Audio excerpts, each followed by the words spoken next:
Last year, I went on a road trip with my girlfriend. We were taking a vacation, but we chose to drive instead of flying. We did that because we could stop more places and explore, and also because it was cheaper. This was the second road trip that we had taken together, and the first one was a lot of fun, so we were looking forward to it. When the road trip started, the first day of driving went by really well. We stopped at a few cool places and explored around some towns. Then we made it to our hotel for the night. The next day, we got up bright and early in the morning and hit the road. We were hoping to make it all the way to our destination by that night. It was a long day of driving, but overall it was fun. However, we ended up driving sort of late into the night. By about 10 p.m., we still had another hour and a half left. I was driving and I decided to stop at the next gas station because we were running a little low. Plus, I wanted to get a coffee and some snacks, and my girlfriend wanted coffee as well. So at the next exit, I pulled off of the highway that we were on. There was a pretty large truck stop, it appeared, with a gas station and store attached. When I arrived there, I first put more fuel into the car, and then I went and parked next to the store.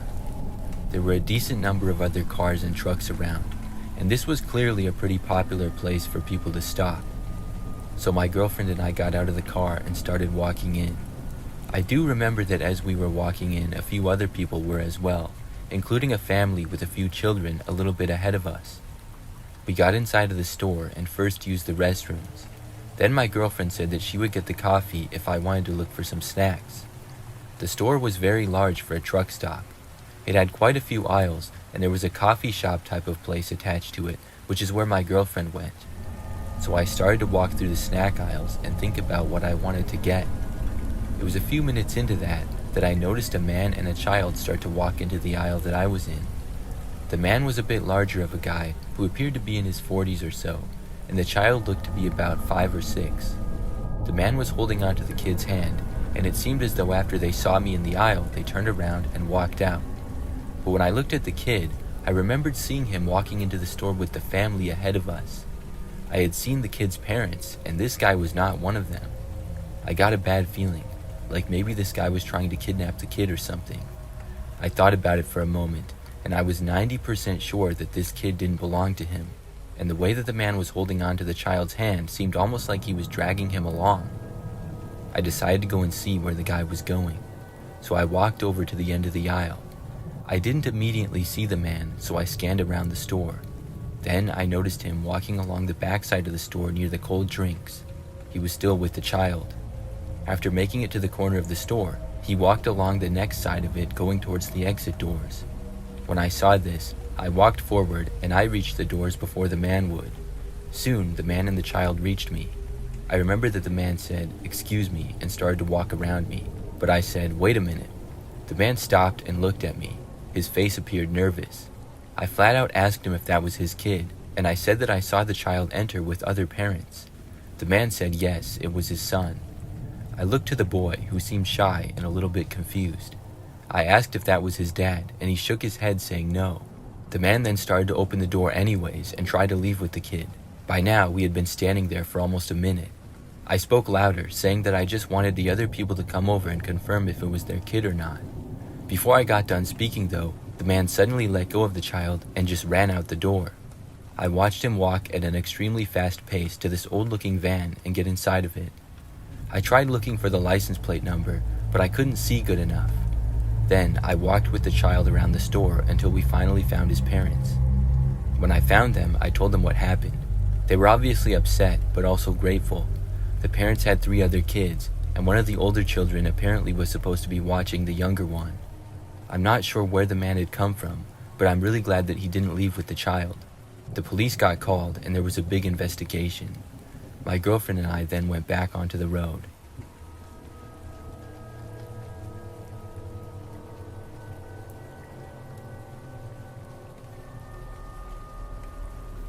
A couple of years ago, I took a road trip all by myself out to California. One of my good friends moved out there, and I had never been there before. So I wanted to visit and also see some cool places in California and experience it. I was going to drive there in about 2 days. On the first day, I drove from sun up to sundown and even past that. I stopped a few times for food and stuff, but for the most part, I drove the whole time. I had booked a hotel online, and I had the address of it on my phone. By the time that I was about 30 minutes out from the hotel, it was probably about 10:30 p.m.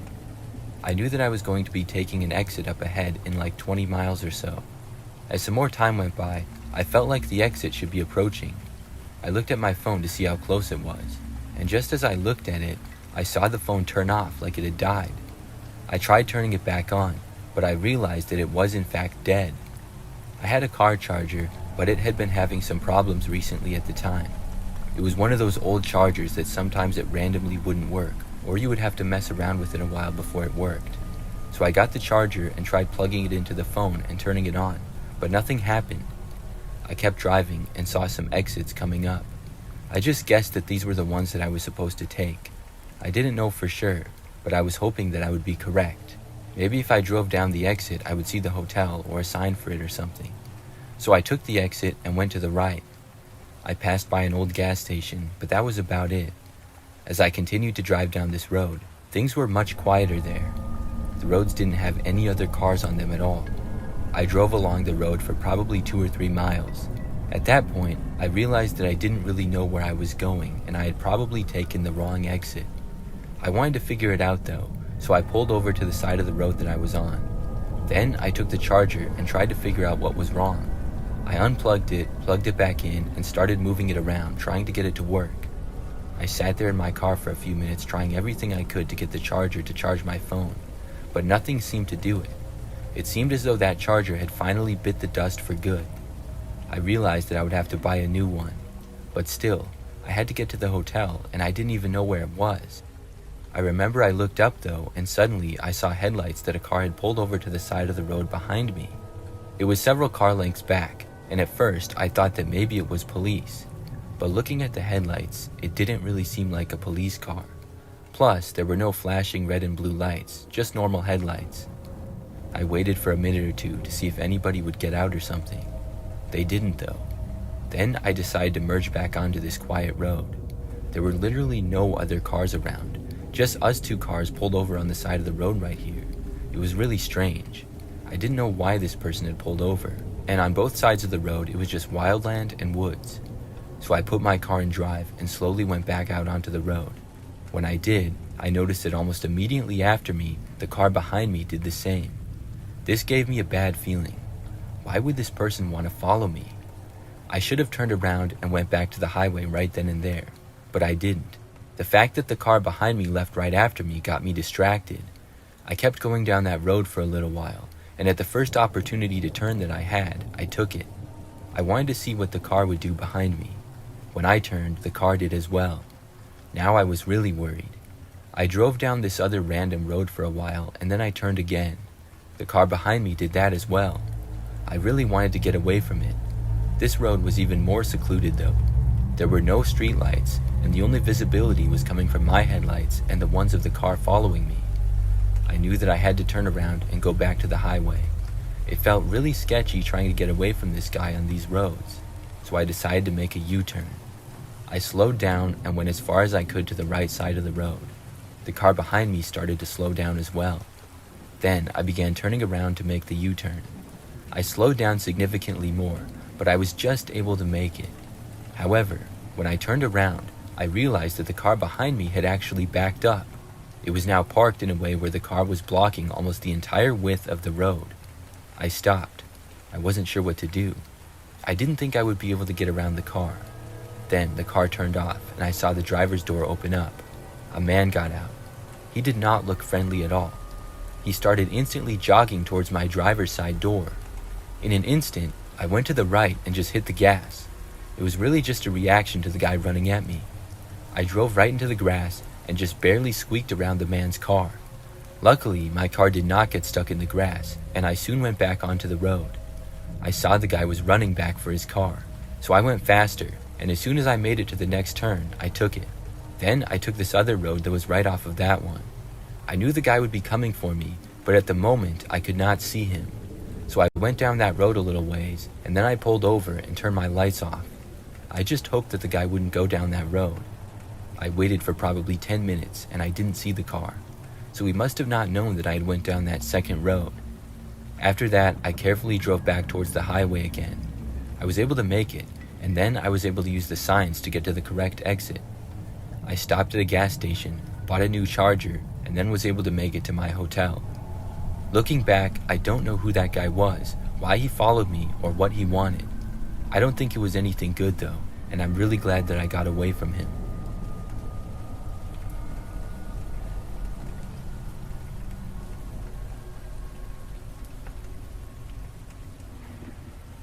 I'm a female, and I went to a college that was really far away from where I was from. It was several states away, and every time I went to and from college, it would be a bit of a road trip. One time in particular, I was coming home for the summer. It was a 10-hour drive, and there were actually a couple of times where I did the whole drive in one day, but this time I was going to be making it in 2. I was going to stop at a hotel when it got really late, so that first day, I drove for a really long time until it got late and I couldn't go any further. I was really tired, and it was probably like 11 o'clock. I was still a good 4 hours or so from home, so I decided to stop for some sleep. First though, I went to a gas station. It was a larger one that was probably very common for people on road trips to stop at. There were quite a few trucks parked in the back for the night. I had to use the restroom, so I parked and got out, then went inside of the store. There were a few other people inside, probably on road trips like me. I remember that after using the bathroom, I got an energy drink, and I saw that there was just one person working at the registers. There was a line of a few people waiting to check out. So I got in line, and then I remembered that this one guy got in line behind me. When he did, he tapped me on the shoulder and started talking to me. The guy had sort of long hair, was wearing a hat, and kind of had a gruff look to him. He was holding a 6-pack of natural light beer, and after saying hi to me, he asked if I was on a road trip. I said yes, I was going home from college. The man asked me where I was from, and I told him. Then, surprisingly, he asked me if I needed a ride. I said no, and I was confused, because I had literally just told him that I was on a road trip. He continued to talk to me though, asking me several more random questions before it was my turn to check out. After I did, I walked back to my car. I remember that when I got to my car, I noticed the man leaving the store with the beer and cigarettes as well. He walked to this blue, really rusty old pickup truck that was parked sort of far away from my car. I then started up my car to leave, but realized that I was sort of low on gas, so I decided to fill up now so I wouldn't have to do it in the morning. I backed up to an open gas pump and then fueled my car. Afterwards, I drove to a nearby motel. It was just this cheap motel, and it was a pretty short ways down the street. I arrived, checked in, and then got my room key and went to my room and got ready for bed. I remember that right before going to sleep, I decided to check out the front window. It was one of those motels that just has a sidewalk in front of the rooms and then the parking lot is right there. The window was completely covered, but when I moved the cover and I looked out, I saw the rusty blue truck. It was parked just in the parking lot in front of my room. Then I noticed that the same guy was in the driver's seat of it. Maybe this was just a coincidence, but it seemed a little bit strange. I went away from the window, got in bed, and then tried falling asleep. I was pretty tired and was able to fall asleep pretty quickly. But sometime in the night, I woke up. I just remembered that after I opened my eyes, the first thing I noticed was the sound of somebody trying to open the door to my room. I was suddenly wide awake. The person tried the door a few times and then stopped. After not hearing anything for a few moments, I got up and went over to the door. I looked through the peephole but saw nothing, but I did hear a car door closing a distance away in the parking lot, so I went over and looked out of the window. When I did, I saw that nobody was at the door anymore. Then I looked to the blue truck and saw that the man was inside of it and in the driver's seat. That had to have been him. If he had a room here, why wouldn't he be in it?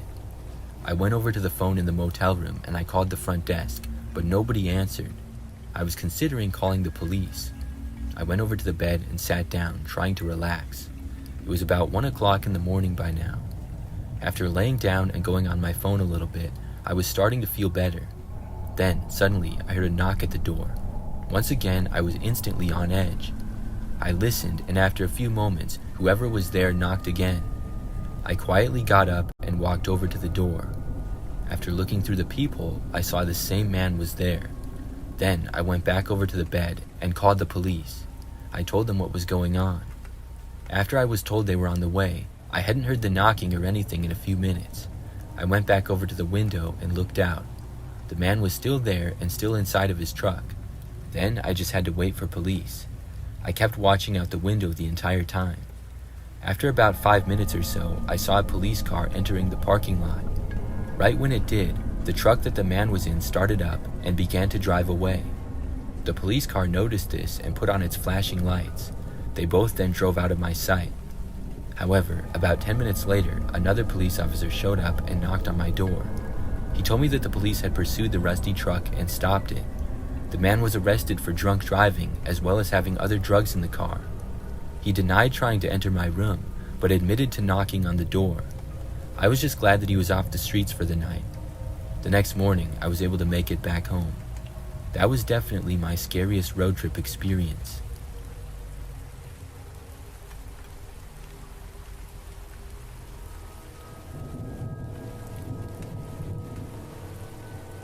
A few years back, I went on a road trip. I travel quite a bit for work, and I end up driving all around the country. So on this particular road trip, I found myself driving in sort of the middle of nowhere really late at night. I'm pretty good at staying awake and driving at all kinds of hours, but I need the help of caffeine to do so. So when I sensed that I was starting to get a little bit sleepy, I knew that I needed to stop. If I got out of the car, walked around a little, and had a caffeinated beverage, I would be fine. So after driving down the highway for a few more miles, I saw the sign for a rest stop up ahead. I was happy to see this, and I pulled off. This rest stop was right off the highway, and I mean literally right off of it. The exit went right into the parking lot, and then you had to go back onto the highway. There were no other roads. There was also a small woods in the area of land between the stop and the highway. When I pulled in, I noticed that there were 0 other cars around. The rest stop building was also fairly small. I parked my car right in front of the building, got out, and looked around. It was really dark, but there was one dim street lamp a little ways away. Around the building was a little bit of open grass, and then woods on basically all sides of it. The cool air outside felt refreshing, and after stretching my legs, I walked inside of the rest stop. It was an older building. Inside, there was a small lobby with a vending machine and some maps. The restrooms were straight ahead, and then to the right, there was what appeared to be an old restaurant. It was one of those small pizza places that you would sometimes see in rest stops or travel centers, but it was now abandoned, and it looked like it had been for several years. It was sort of spooky. After briefly looking around inside, I figured that I would get something from the vending machine, but first I went into the restroom and used it. While I was in there, I heard footsteps outside in the lobby of the rest stop building. I figured somebody else had stopped. The person did not enter the restroom though. When I came out of the restroom like 30 seconds later, I didn't see anybody. I went over to the vending machine, got a drink, and then casually walked around a little. I looked out the window and then noticed that my car was still the only one in the entire parking lot. This was strange. I was sure that I heard somebody else inside the building, but where would they have come from? I walked over to the abandoned restaurant, and when I did, I thought I saw somebody moving quickly behind the old counter. It was really dark over there, so I didn't see well. But if somebody was over there and seemingly hiding, I didn't want to get involved. I decided at that point to just leave. So I turned and I started walking for the doors. When I was almost there though, I heard footsteps behind me, like whoever was back there was now leaving as well. After I got out of the doors and was approaching my car, I heard the person leave as well, and they seemed to be moving quickly. I stopped and turned around to look at them. It was a man. He was pretty thin, but kind of tall. He was really creepy looking and had long stringy hair. The guy was headed right towards me and approaching in a really aggressive way. I wouldn't be able to get inside my car on time before he reached me, so I decided to just run. I turned and I just sprinted through the parking lot. I ran all the way to the other side. At first, the guy started chasing after me, but he soon stopped. When I got to the far end of the parking lot, I turned around and I looked. The man was standing right next to my car. I couldn't go back to it. I kept walking, and then I went into the grass. Then I entered the woods. I just wanted to get out of the guy's view. After walking through the thick woods for a little while, I called 911. After speaking with the operator, I told them my location and what was going on. Then I waited. I could not see the guy from where I was because I was that deep in the woods. Finally, I could sort of see flashing red and blue lights. I came out from the woods and I saw a police car next to my car. An officer left his vehicle and started walking behind the building. After a while, he came back over to me. He said that when he got there, he thought he saw somebody running behind the building. He went back there though and couldn't find the person. He figured they were deep in the woods by then. I talked to him about the situation. He said that he would call another nearby unit and they would check behind the building again, but that I could go. So after that, I was on my way. I'm not sure if the police found the man or not. I'm guessing that he was going to try to steal my car, but who knows? I'm really glad that I got away from him.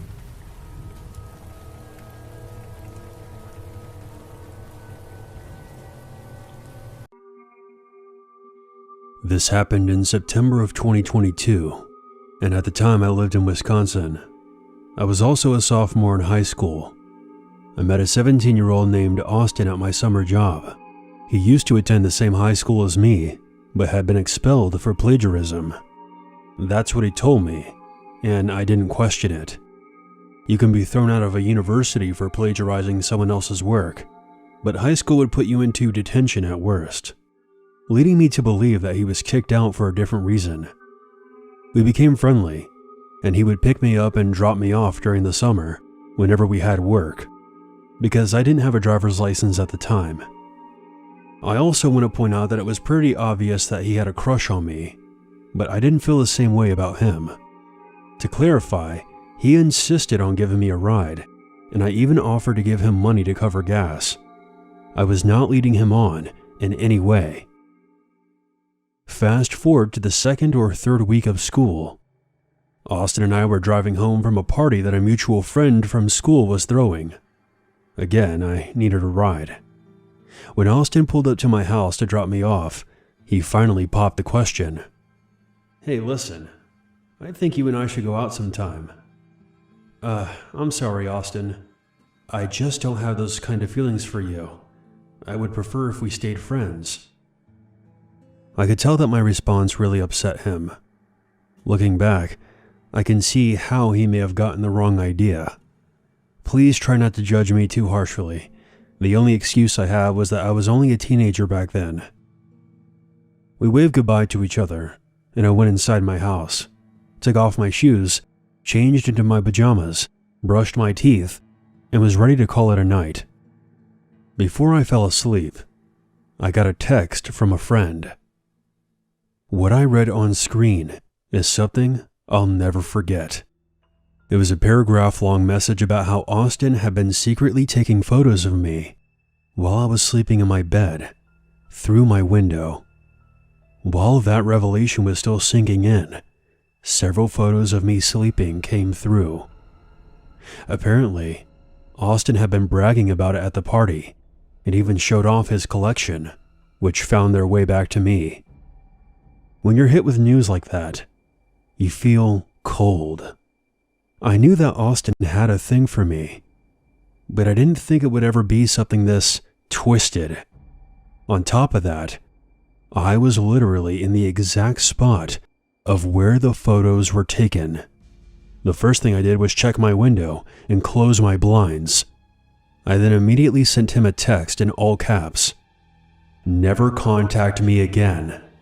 He seemed to know right away why I said that to him, and quickly began to apologize and started playing the victim card. I felt like screaming after reading his pathetic texts, and then told him, "Lose my number and never speak to me again." Then I blocked him. I wasn't feeling tired anymore, and I got up to take some melatonin so I could fall asleep. I don't know how long I was out for, but I woke up to the sound of my window shattering. I sat up in bed to see a dark figure stepping through. I quickly got out of bed and ran toward the door. The figure moved to catch me, but slipped on a piece of broken glass and fell to the floor. When I looked back, I could see that the intruder was in fact Austin, and that he also had a knife in his hand. I started to scream hysterically. My dad quickly came out into the hallway, asking me what the hell was going on. All I could do was point to my bedroom door. When he rushed inside, Austin was gone. After I told my father who it was, he immediately called the police, and they arrived 10 minutes later, along with the paramedics.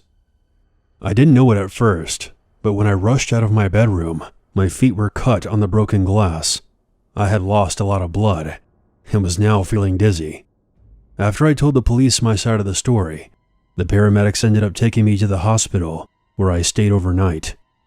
It took the cops a while to track down Austin, but they eventually arrested him. During his sentencing, he addressed the court and admitted that he didn't know why he did it, and also expressed that he was in love with me. Austin was convicted of multiple felony charges. The prosecutor was able to uncover more evidence that proved he intended to kill me, so the final verdict was breaking and entering and attempted first-degree murder. A year later, he successfully appealed the murder charge. I don't know all the details, but his mental health and lack of criminal record before that night played a major factor. Austin is currently serving a 16-year prison sentence. Although justice has been served, I still get very skittish whenever I meet new people, especially men. I know I sound crazy, but I still have a lot of PTSD over what happened that night.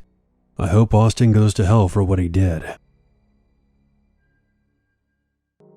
My wife passed away over 15 years ago, caused by a drunk driver. After mourning for several long years, I decided that I'd try online dating to get my dating life back up and running. This was in the early 2000s, so the world of online dating was just being introduced. I signed up for Match.com, filled out the usual forms, and chose some photos of myself I thought looked presentable. Within a day, I had matched with a woman with similar interests. She had claimed to be just a little younger than I was, lived in the same town, and while she wasn't a 10 out of 10, she wasn't ugly. Her name was Alexa, and we hit it off well. We started off as online friends, but as time went on, I started to see her something more than a friend. I decided I wanted to meet her, so I grew some balls and asked her out. "Alexa, would you be interested in grabbing a drink at, say, the local bar?" Alexa replied saying that she'd be happy to. She knew of my family situation about the passing of my wife, so she was very patient and understanding with me. The local bar is this country-styled pub where everyone in town hangs out. Before social media, the bar is how you knew where everyone was at. It was sort of the spot that only locals knew about. Our town doesn't get many tourists, so everyone pretty much knew each other. The bar is also a major gossip spot.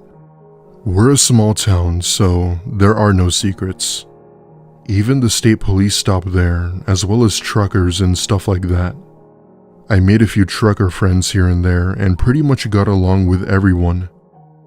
Alexa and I agreed to meet the next day, so I had to make sure I was ready for it. I haven't been on a first date in years, so I was understandably nervous as hell. I got cleaned up, made sure I had enough money, car was cleaned, and the usual pre-date preparations. The bar is only about 5 minutes from my house, so I get there a few minutes early to get situated. When I walk in and look around, Alexa was nowhere to be seen. I assume she must have been running late, so I took that chance to find a table and text her saying that I was here. Everyone in the bar began to stare and make comments on how I was dressed. The server, Gabriella, was a 19-year-old college student who is also the owner's daughter. Remember when I said the bar is a gossip spot? If you want to know what's going on, you ask Gabby. When times were slow at the bar, Gabby would go online and dig up some research about criminals and anything weird that goes on. They even have a bulletin board with pictures of all criminals and local pedophiles. Like I said, small town, no secrets.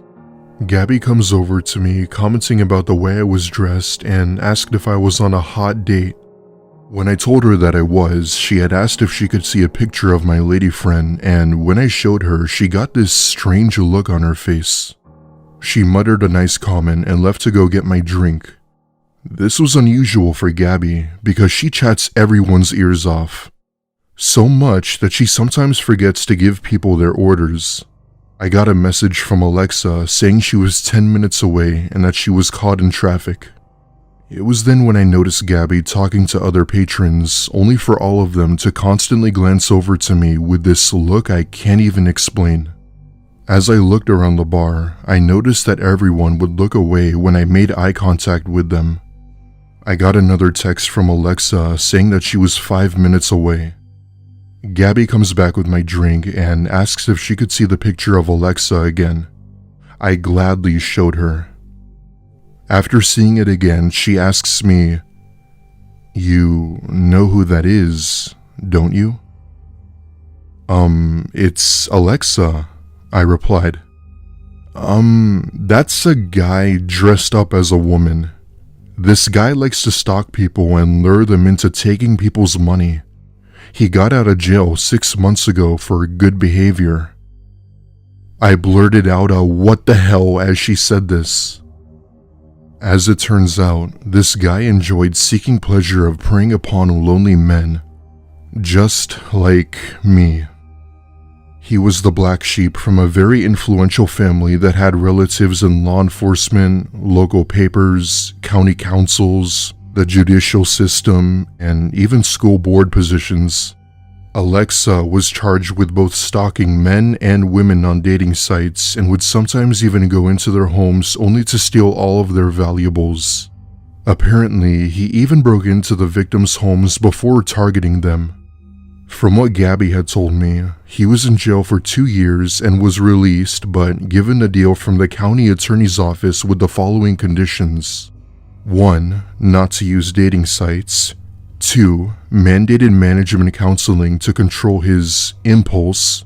3. To wear a monitoring device so he couldn't go back to his victims' homes. 4. Never to contact any of the victims. 5. He would be on probation for 4 years. Gabby had told me that she had called the police as this guy wasn't supposed to be on any dating sites. The police also requested for me to act calm and natural until they got there. I thought to myself, act calm? How the hell am I supposed to remain calm when this guy is dressed up like, and sounds like, a woman was hitting on me? I was beyond furious. I couldn't even find the right words to use to describe what I was feeling. However, I wanted to keep the peace, so I tried to pull myself together not to erupt into a raging madman. Right then, I received another text from her saying she was parking, and it was at that point where I wanted to go outside and kill the bastard. Gabby had told me that one of the truckers would protect me if things went south.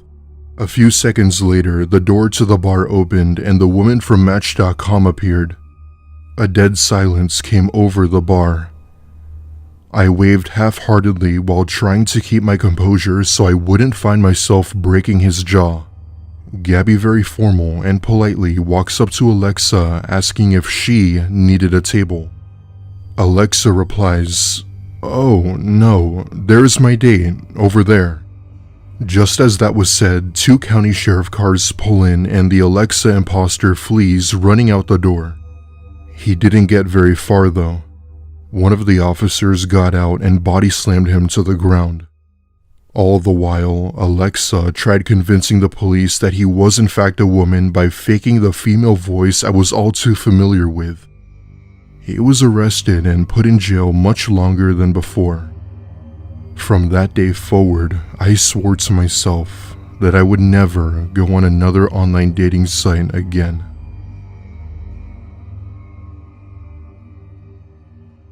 I'm a 20-year-old college student, and this recently happened to me a few months ago.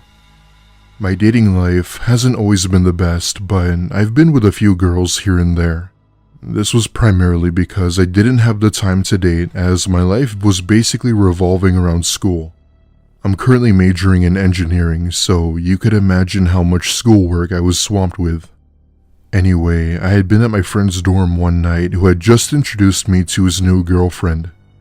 They had apparently met over a dating site called Plenty of Fish, an app I've never heard of. She was nice, but as the night progressed, I started to become jealous of my friend's relationship. My desire to meet someone grew stronger than ever, and so I decided to try out online dating myself. I've never done online dating before, so all of it was new to me. My friend had recommended Plenty of Fish, as it was apparently the most reliable site out there. Just gotta say, paying $30 for a membership on a dating site is outrageous. I paid the fee and began creating my profile with info and pictures of me. The first week on the app, I matched with absolutely no one. The very few women I did match with either didn't bother messaging me back or were bots. This was one of the big reasons as to why I was not a fan of online dating. Reliable my ass. After a few days of getting basically zero attention, I sort of stayed off the app for a good while and continued with my normal life. About 2 weeks later, I'm at the movies with my friends when I get a notification from Plenty of Fish. I open the message to see that I had matched with this really cute girl who was just a bit younger than I was. She attended the same university as me and didn't live too far. She had messaged me wanting to know more about me and referred to me as a hunk. Hunk is slang for basically saying someone is attractive or good looking. Being the ecstatic guy I was, I gladly reply and tell her more about myself. My friends make a few comments about her, telling me how I was lucky and how I'd get laid. The usual comments close friends would sort of make. The person I had matched with was named Samantha, and we really seemed to connect. She was a gamer like myself, and we both shared similar interests, which is what made us connect even more. We chatted through the app for a good few days and eventually led to SMS. Nothing was out of the ordinary, just casual talk and the iMessage games we played. However, little did I know that would all change in just one night when Samantha started being sexual with me.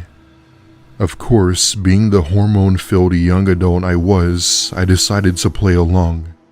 We played it safe by sending photos of us removing our clothing until I eventually sent her a nude. Nothing really happened the rest of the night, but I noticed that she wasn't texting me the next day at all.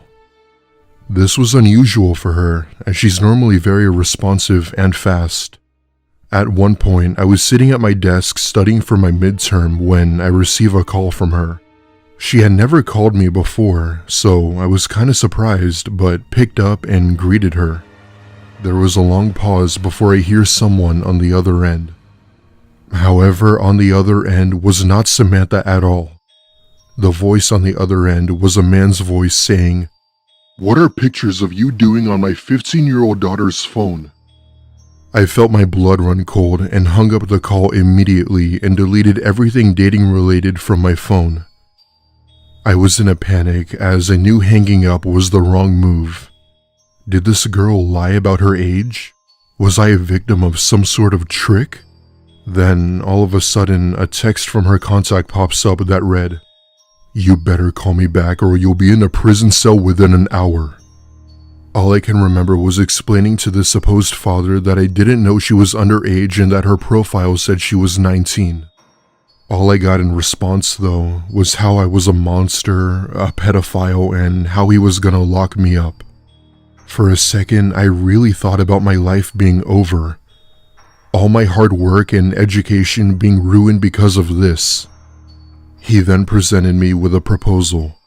If I would send this man $1,000 for the deactivation of his daughter's phone, he won't call the cops. At the time, my bank account had about $700 in savings.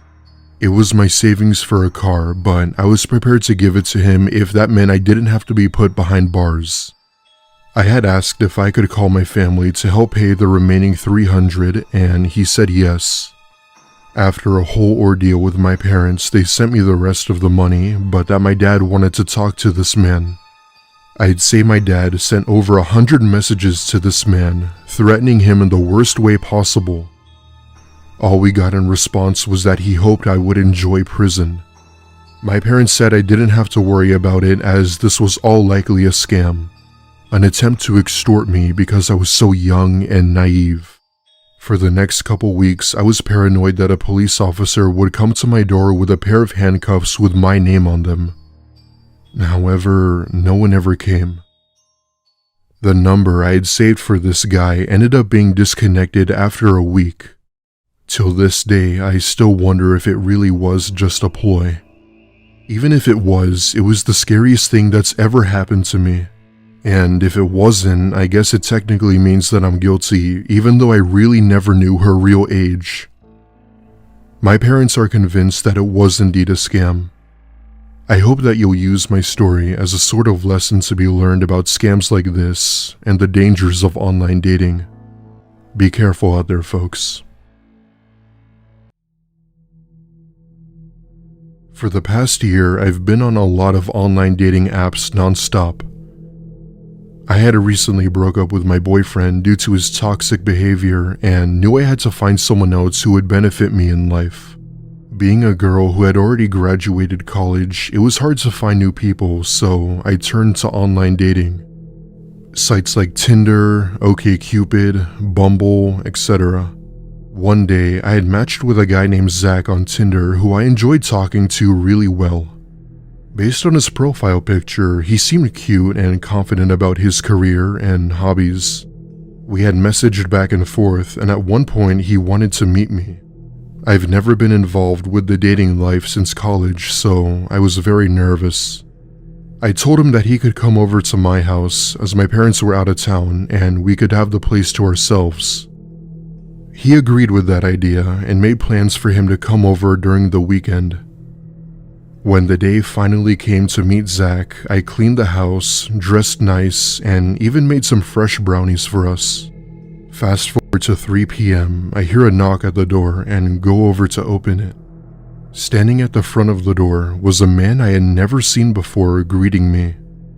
However, it was not at all Zach, and he didn't even look like him. He wore torn and dirty clothing and looked like he hadn't been to the gym in years.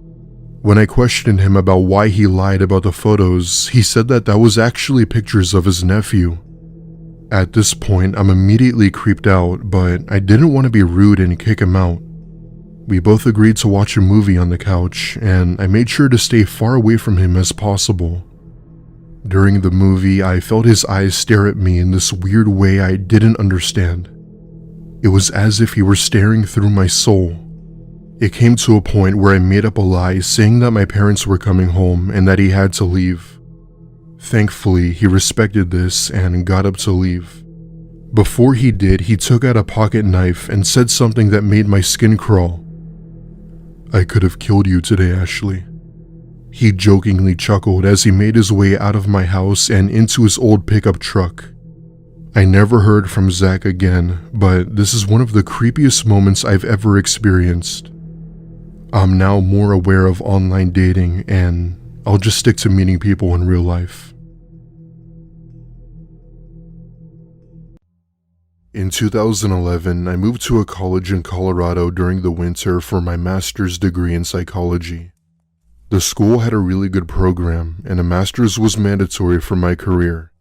My financial aid covered housing, and I had a single dorm that sat right on the edge of campus. Most of my classmates were nice, and my professors were some of the best, especially at an Ivy League school. Mid-semester, I had my midterm coming up and had a lot of homework to do. Living in a one-bedroom dorm with basically no friends, I decided that I'd take a walk to the woods beside the dorms. It was nicknamed Jordan's Forest. I still don't know who Jordan was or why it was called that, but a lot of students would commonly go there to smoke and stuff.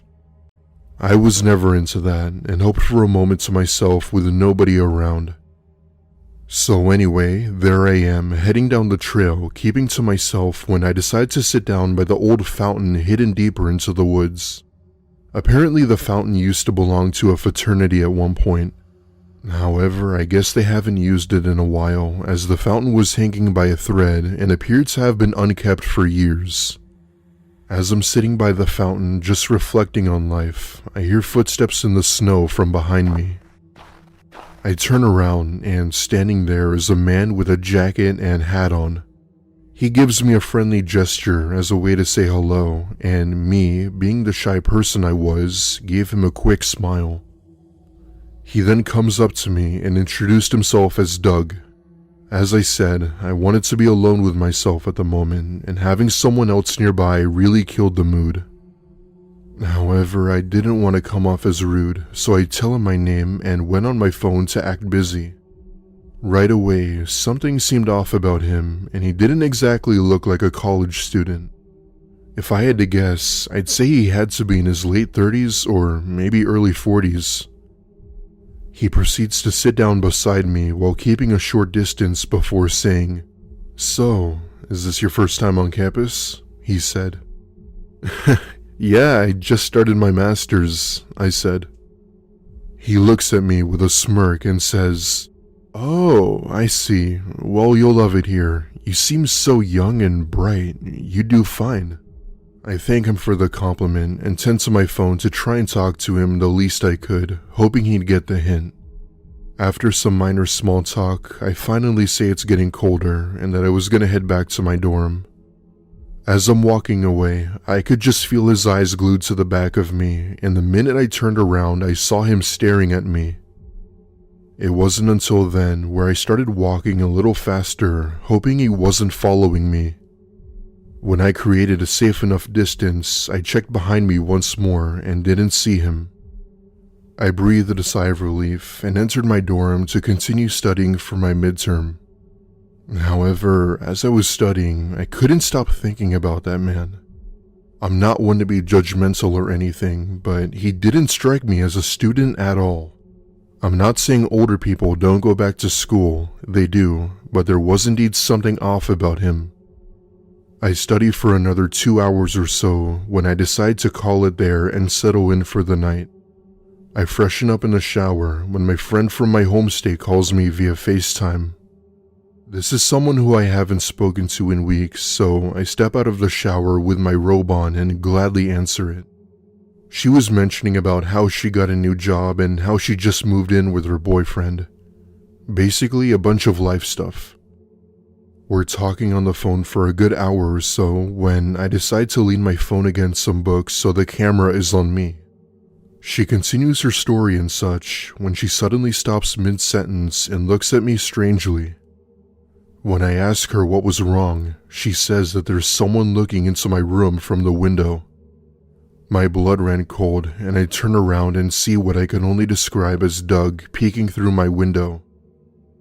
The second he spots me, he ducks down out of view. I begin telling my friend that I had met this man earlier and didn't know who he was.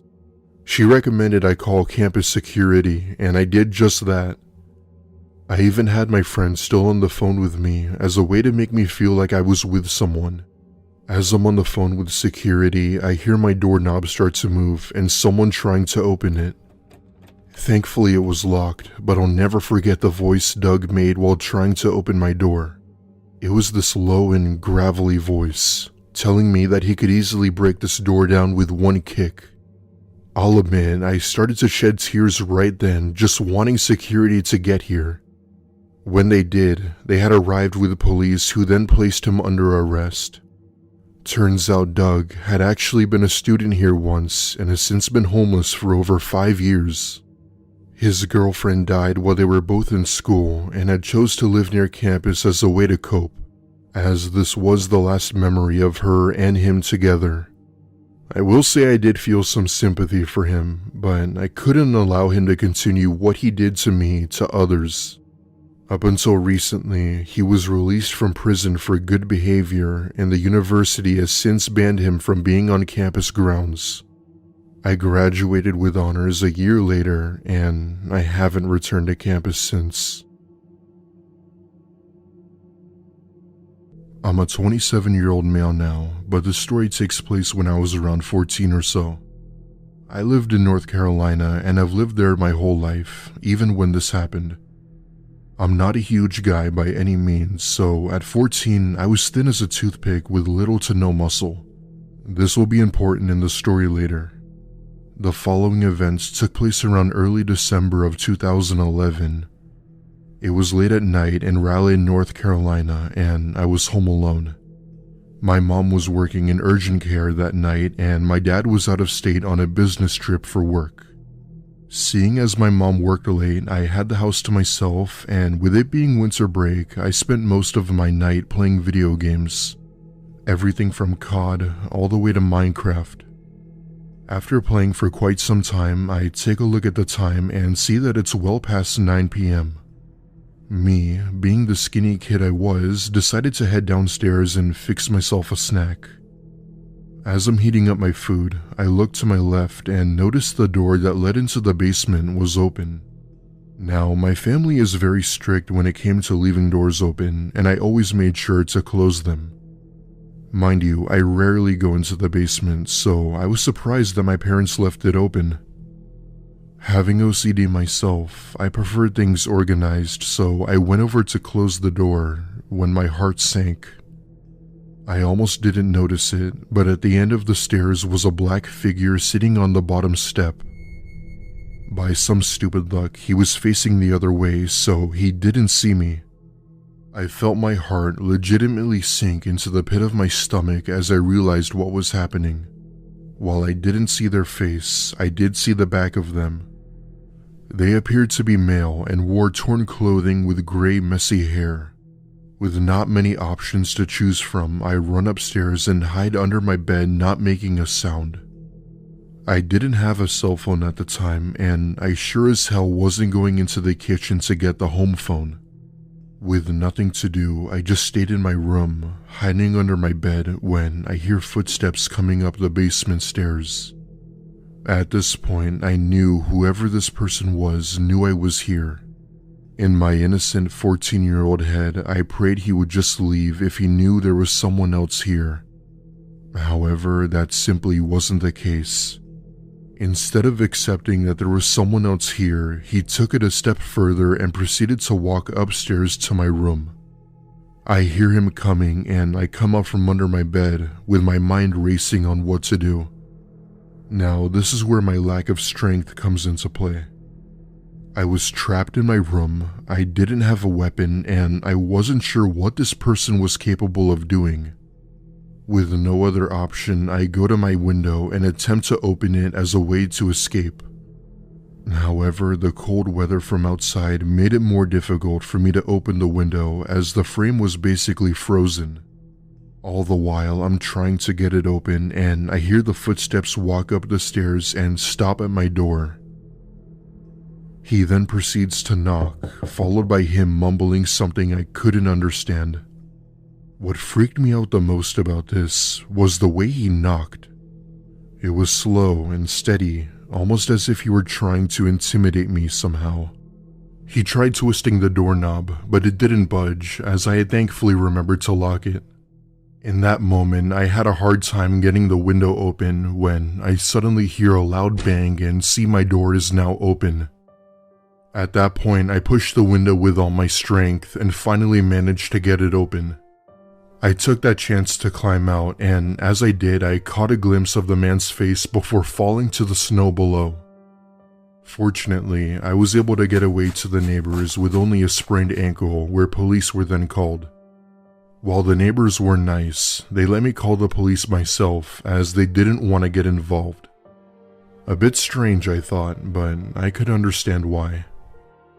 The police were very patient with me, but even after searching the house, they were unable to find him. What police had concluded was that he had entered the house through our breezeway door and was likely hiding from the cold. My mom came soon after, and we spent the next 3 days at my uncle's house. I'm much older now, and I have moved past it. My parents still live in that same house, but have installed various security systems and even have a dog. I still think about this incident from time to time, but I'm doing alright. Back before my girlfriend Eliza and I started dating, we hung out all the time as good friends. We both obviously didn't have the same feelings for each other back then, but we did enjoy each other's company. This happened around the time where we both started to feel that there was something more to our relationship than friends. It was the winter of 2018, and we both had planned a skiing trip up to Vermont. Vermont had really good slopes, and with us having some experience with skiing, we were up for a challenge. We rented out a hotel room close to the ski resort as it seemed the most convenient for us. We took the gondola ride up to the mountain and had a great time skiing. As much as people don't like the idea of skiing, it was actually really fun if you practiced. That being said, we spent most of the day skiing and having a blast. Apart from the ski resort was a hiking trail and lodge for people who either didn't want to go skiing or if people wanted a break. It was nearing the end of the day, and Eliza suggested we take the hour-long hike around the mountain. Now, this hike was sort of a do-it-at-your-own-risk type of hike, meaning there was no trail guide or anything like that. The only thing we had as a guide was some painted markings around the trees to know where we were going. Even though it was a beginner's hike, it was still really easy to get lost in these woods. Eliza and I started our hike, just enjoying ourselves and whatnot. We're about 20 minutes into the hike when she has the urge to pee. It wouldn't be for another 50 minutes or so before we reached an actual bathroom, so she said she'd go into the woods and that she'd be back. I watch as she walks off the path and into the woods before disappearing behind a large tree. She went pretty far off, but I thought she just needed extra privacy, especially us being on our first trip together. However, as the minutes passed, she never returned to the path and I didn't even see her. I then thought to myself, what could she possibly be doing that's taking her so long? I thought. At this point, she had been gone for a good 10 minutes, and that's when I started to get worried. I step out of the trail and follow her footpath to try and find out where she went. Thank God I see her standing by a small clearing with her phone out. Then she motions for me to go to her. When I walk up to her, I see what she stopped for. In this small clearing was what I could only describe as huge bones. Maybe bear, maybe horse, I don't know. The majority of the bones were organized in circles, and even some formed into a teepee of sorts. There were also some smaller bones hanging from trees by some string. I asked Eliza what the hell this was. As expected, she didn't know, and we began to wonder if the resort knew about this. There was also what appeared to be a half-formed humanoid snowman-type sculpture next to the bones, indicating that someone had recently been here. All of a sudden, we both began to get a strange feeling that we were being watched, and we got out of there ASAP. We were not going to stick around to find out who or what made this, as it didn't strike me as anything good. We told the resort, but we never heard anything back from them after our trip. In the off chance that the bones were fake, it could have very well been someone easily pranking us. However, I'm not sure if I believe that. We're now a couple and plan on getting married soon, but we'll always have this story to share. It was New Year's Eve 2016. My friend Kevin had invited me over to his place to come watch fireworks with his girlfriend. Buying fireworks wouldn't be necessary as his next-door neighbors had put on quite a show every year. They basically did one for the whole neighborhood so that people didn't have to leave their homes or go out and buy fireworks. They would obviously be setting off fireworks right at 12, and Kevin had allowed me to arrive much earlier, giving us time to chill. New Year's Eve was on a Saturday, and neither of us had to work the next day, so that meant I could stay longer. For reference, we were both in our late 20s, so naturally we were more able to stay out late.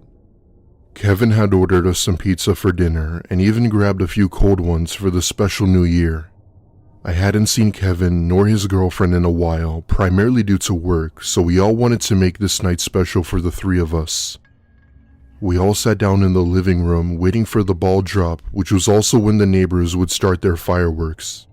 We still had a good 2 hours before the new year, and that's when Kevin said he was gonna go buy some more beers at the gas station since we didn't have enough. His girlfriend and I stayed at the house while he was out. At one point, I'm in the living room and his girlfriend is out back talking on the phone with someone. I found myself watching TV when I hear what sounded like a door shut from upstairs. This was weird, as Kevin had mentioned it would only be the three of us at his house tonight. I look at his girlfriend, but she didn't appear to hear it as she was still on the phone. The minute she got off the phone, I go up to her and ask if she heard a door close from upstairs. She replied with a no, and that it was likely the wind, as she had apparently left a window open up there earlier. That seemed to have explained it, and I went back to the living room before Kevin had come back with the remaining beers. By this point, we only had about an hour left, and we used that time to play Uno, a game both of them played every New Year's Eve as a sort of tradition. Kevin and his girlfriend were on their fourth beer, so they naturally got drunk, making everything funnier for them. Anyway, we finish the game and go outside getting ready to watch the fireworks. Keep in mind that we were so close to the neighbors that we could practically see them get ready, so we basically had front row seats. Kevin had set up his tripod and camera to film the fireworks, as he did every year. We turned on the TV outside and counted down to the new year, wishing each other great success, new memories, etc. Several fireworks began to shoot up into the sky, lighting up the night with vibrant colors with the loud sound vibrating in us. It was honestly a great experience so far, and I wanted to walk out to the backyard to get a clear shot with my phone. The whole show lasted a good 10 minutes or so, and once it was over, I turned around to face the house, and that's when I saw someone in the upstairs window.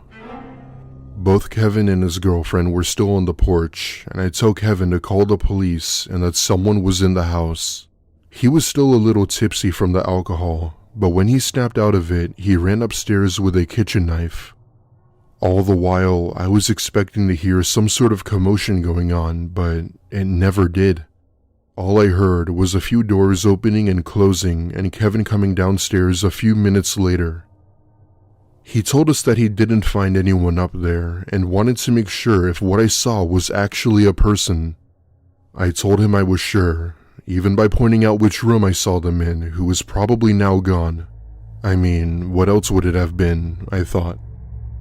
Me, Kevin, and his girlfriend searched the entire house looking for the supposed intruder, but ultimately found nothing. Seeing as I had a few drinks myself while also being tired, I accepted the fact that it was all in my head at the end of the night when I went home. They didn't call the cops because, well, there really was no point. Days went by and I went on with life as usual, and I began to sort of forget about the whole thing. That was until a week later, where I received a phone call at 1 a.m. from Kevin. I was nearly half asleep at that point, but he said that he was sorry for not believing me about the person I saw on New Year's. Turns out, Kevin had gotten home from work early and caught a homeless man drinking a milk carton from his fridge. The person I saw in the window that night was him. There's really no point in explaining what directly happened after that, but let's just say Kevin took it into his own hands. The man simply admitted to sneaking into his house a day after Christmas through his garage door. His reason being because of the cold outside and wanted to find warmth. For context, we live in Wisconsin, meaning we have some of the coldest winters in the US. He was arrested and taken in, which according to Kevin didn't seem like the worst idea, as at least he'd have food and a bed. The most disturbing part, however, was that he was caught with 2 pairs of Kevin's girlfriend's underwear in his pocket. I'm guessing this was the reason as to what made Kevin did what he had to, I don't know. Kevin and I are still friends till this day, but had broken up with his girlfriend for reasons I won't go into. However, every year we still look back on this incident and will continue to do so for what may be the rest of our lives.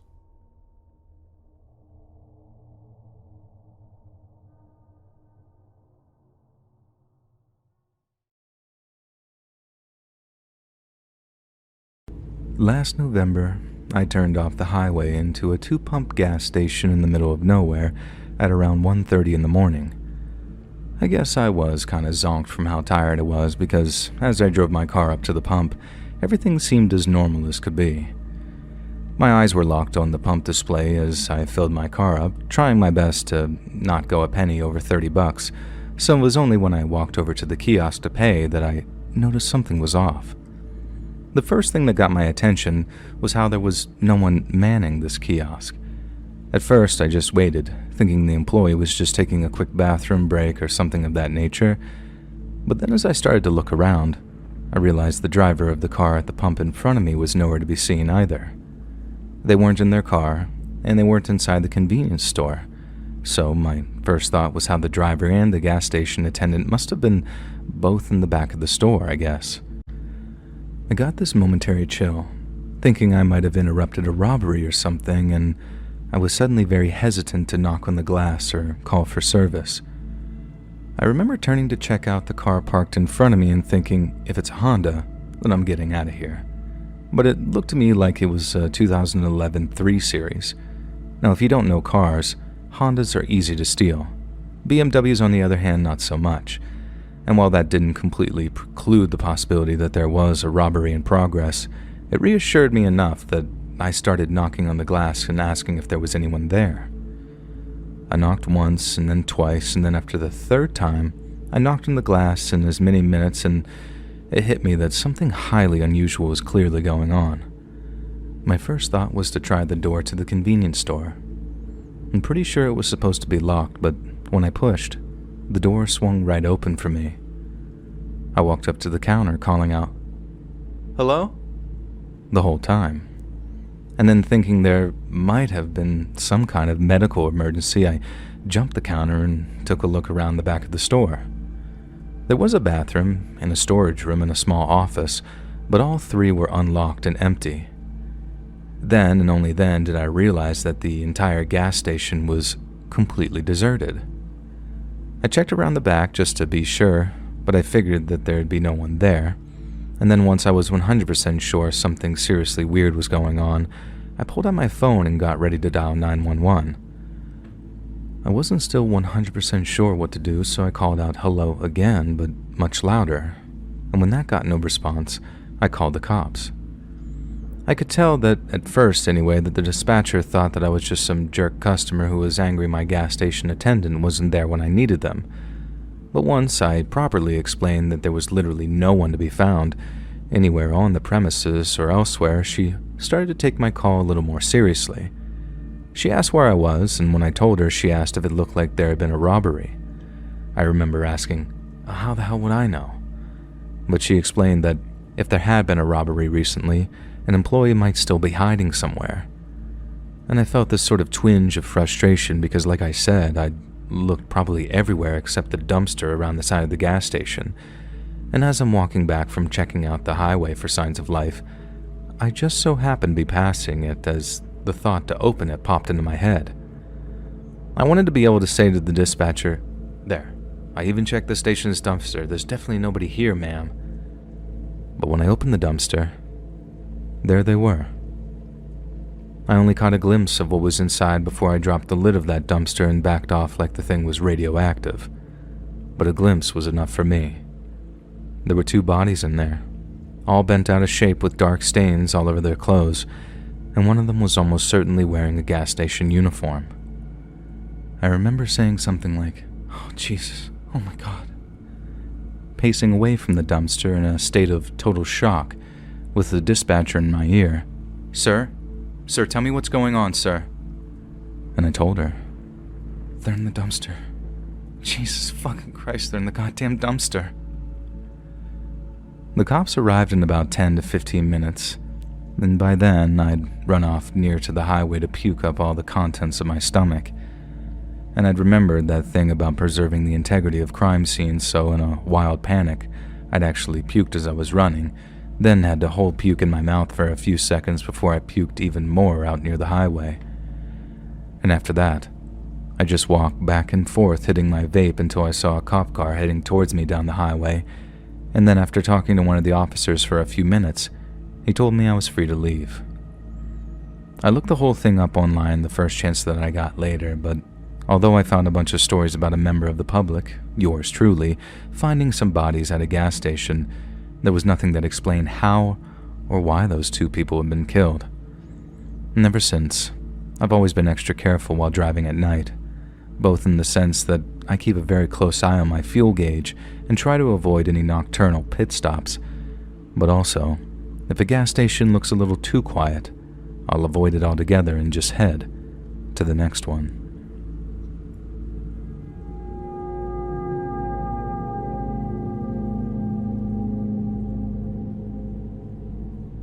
I used to work nights at a gas station called North Star Mart out near a place called Foster in rural Virginia. I used to drive up from Gloucester, get there at around 10 p.m., and then work all through the night until 6 a.m. when my boss, a dude named Judd, came over to relieve me. Judd lived right next door to the gas station in a big old house that he claimed that he built himself. There was no way that he built that whole thing on his own, but he was far too nice for me to call him out on it, so I just let it be. He was a great boss, too. I mean that from the bottom of my heart. Not many folks can say that they had a boss who had done almost anything to keep them safe, but I can, and it makes me feel a little guilty sometimes that I don't head up there to visit him more. But I don't like driving around Foster anymore. I don't like going anywhere near the place, and by the end of this story, I think you're going to understand why. I worked at the North Star for 9 months and 3 weeks, working anything from 2 to 5 nights a week, depending on how busy I was at school. Not a single customer in all the time I worked there ever gave me a single ounce of trouble. It was one of the best jobs I ever had in that respect. It was always a little busier on weekends, but during weeknights, I'd sometimes serve only 2 or 3 customers a night and spend the rest of my time watching movies on my iPod, back when that was like a revolutionary thing to do. Judd was really chill like that. He didn't give me a bunch of cleaning tasks, and he didn't give me any busy work at all, actually. And he only ever had one rule. If anyone ever showed up late at night, acting weird in any way, I was to call him right away. It didn't matter if the call woke him and his wife up from the sweetest dreams they'd ever had. If anyone was acting sketch, Judd wanted to know about it. I figured that was fair enough. The gas station was Judd's whole life. It was his retirement plan, so if it went up in flames, well, you see where I'm going with this. So even though it felt slightly emasculating, as in I felt like I could take care of the station myself, I agreed to give Judd a call every time there was any disturbances. When he first told me about his little golden rule, I'd be lying if I said that it didn't make me a little nervous, I guess. It suggested that there were a lot of weird people who came by the gas station at night, but that couldn't have been further from the truth. Like I said, 9 whole months and not a single instance of weird or disturbing behavior. And then one night, it happened. I was in the back office one night, splitting my attention between security monitors and a copy of The Dark Knight Rises, when I suddenly saw a lone figure approaching the gas station. We had 3 cameras, one facing the pumps, one facing the approach to the store, and a third which allowed me to watch the inside of the store from the back office. I can see the guy walking towards the store, past the pumps, and then into the view of the second camera, but then instead of walking into the store like literally everybody else, he stops dead outside the door. He's right in the view of the second camera, so I'm looking at this guy fairly close up, and he looked like a perfectly regular rural Virginian dad type. He looked like he had work boots on, some faded jeans, and a baseball cap with some kind of hunting or fishing logo on it. Literally the most unremarkable looking guy that could ever walk through our door. But his behavior most definitely got my attention. I guess it's not entirely true that nothing weird ever happened, because there was one previous occasion where I called Judd in the middle of the night. Some crazy lady was screaming like a demon out near the pumps. It was a Saturday, and it had to be maybe 4 to 4:30 in the morning, but just like Judd said, I gave him a call at his house. I told him about the lady and how her screaming was freaking me out. He asked for a description, I gave him one, and then he tells me, "Oh, that's just Rhonda liquored up on payday. She'll head home once she's tired herself out." And then you know what? She did. She eventually stopped screaming and then just kind of walked off, like she was done with that night's performance.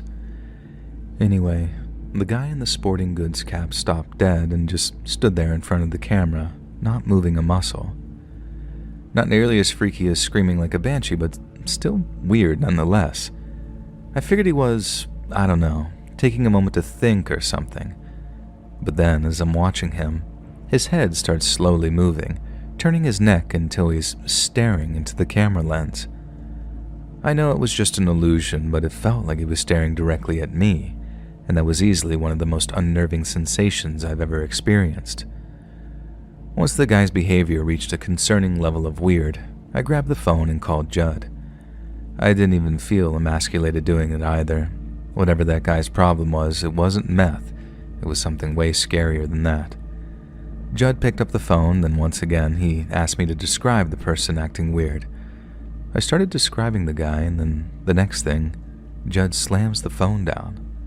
I look back at the screen and the guy's disappeared from view, but he's not in the store either, so I'm thinking, where the hell's he gone? But at the same time, I'm also thinking, why did Judd just slam that phone down on me? He told me to call him if something weird started to happen, and the first time he sounded sleepy but pretty calm, so I was wondering what was so different about that time, when I suddenly see him on the monitors. Judd was running towards the gas station in nothing but his boxer shorts and a wife beater, and he was carrying a shotgun in his hands.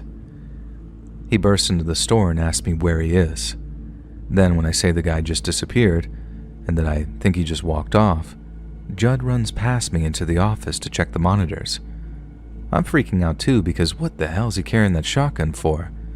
But no matter how many times I asked him what's going on, he kept silencing me and telling me that I needed to concentrate as he ran back to the security footage to get a look at the guy's face.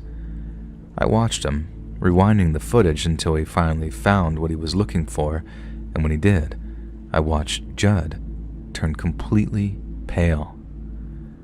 Whoever it was, Judd was terrified of him. So terrified that he felt the need to come running over with a shotgun to protect me, and then that scared the hell out of me too. Judd sent me home that night after calling the cops, and the next day, he called to say that he'd understand if I didn't want to come back to work. I asked just one time if he could tell me who the man was, and Judd paused and then repeated the part about understanding if I didn't want to come back. I thanked him for the job, wished him luck, and then just hung up. Like I said earlier, I still feel guilty about not going up to see him more. He was a great guy and a great boss, but without knowing who that guy was, without knowing why Judd was so scared of him, I couldn't put myself in the position of working for him anymore. I didn't want to die for some stupid gas station job, no matter how cool my boss was.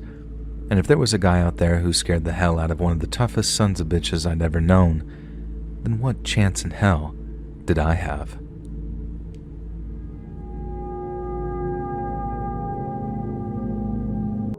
My mom used to work the night shift at a gas station in the early 90s.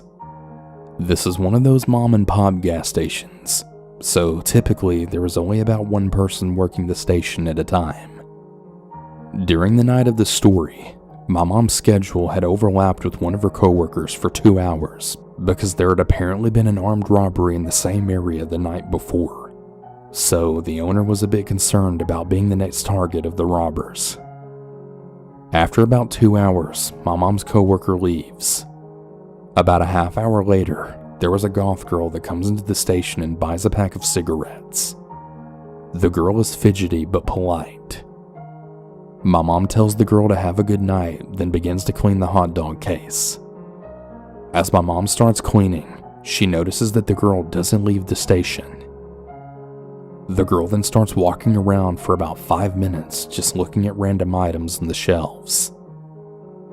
My mom finally stops what she is doing, and she then asks the girl if she needs anything. The girl goes up to the counter and tells my mom that her car ran out of gas just up the street, so she needs to get some gas. The girl doesn't have a gas can, so my mom grabs one of the gas cans from behind the counter and then tells the girl the price of the can. The girl then says that she doesn't have enough money for the can. Mind you, she literally just bought a pack of cigarettes. My mom kind of wears her heart on her sleeve more than she wants to sometimes, so she tells the girl that she'll buy the gas can for her. The girl then smiles and thanks my mom. My mom lets the girl know that she doesn't have enough money to buy gas for herself, let alone for somebody else. The girl seems to accept this and then thanks my mom profusely. Goth girl says she has someone she can call who will stop by the station and give her some gas money. My mom then asks if she has enough change for the payphone, and the girl says yes. She thanked my mom yet again for the gas can, then leaves. My mom is really good at reading people, and while the goth girl seemed polite, there's something about the whole situation that was really giving my mom bad vibes. My mom looks at the surveillance footage that gives an outside view of the station. Instead of walking to the payphone, which is just left of the front door, the girl starts walking to a van that's parked really close to the station's exit. The girl then walks up to the passenger side of the van, and she starts talking to someone who's inside the van. She points a few times at the station while my mom is secretly praying she's not about to be robbed. The conversation between Goth Girl and whoever was in the van only lasts about a minute or two, and my mom just watches as the Goth Girl starts walking right back to the station.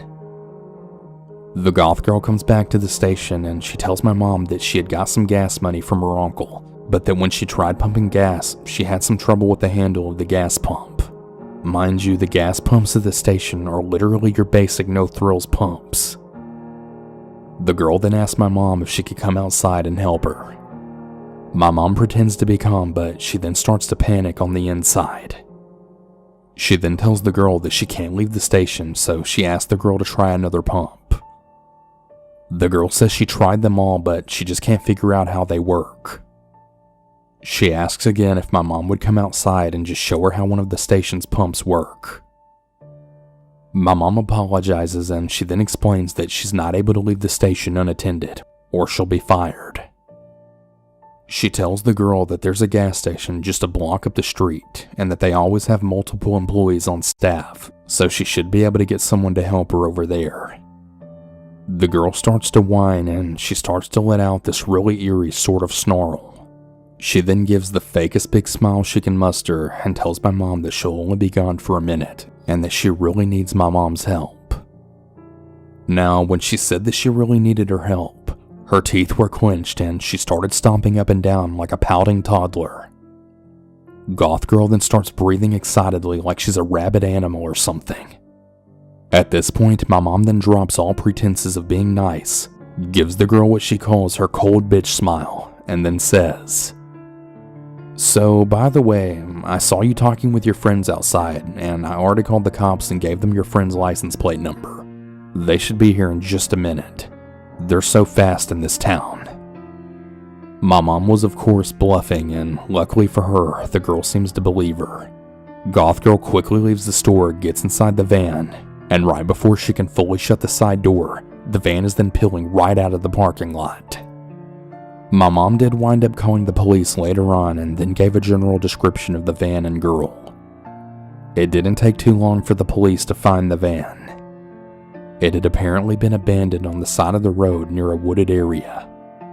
The girl and her friends had used hammers and box cutters to destroy the van's interior. The police didn't know what the girl and her friends had planned to do to my mom, but they said whatever it was, it probably wasn't even robbery. My mom wound up turning in her 2-week notice shortly after this happened. My mom's advice to anyone listening to this story is to always trust your gut instincts. They just might save your life one day. So this was earlier this year.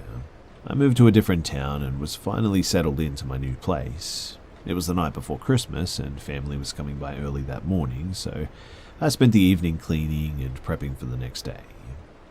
All was well, I was in high spirits and crawled into bed. It was the first time that I was hosting Christmas, so I was a bit too anxious and giddy to fall asleep. I knew that I should sleep soon, but I was just wide awake, so I played on my phone a bit and just passed the time. It was about maybe 10 p.m. or so. But then suddenly, I'm in the car with my husband on the highway and he's pointing at something in the sky, frantically yelling, "What is that?" And the next thing I know is that I'm groggy and waking up and there's lights around me and a dark shadow, and it feels like there's fingers pressing my temples and something is on my head. I vividly remember that feeling of dread and thinking, oh no, not again.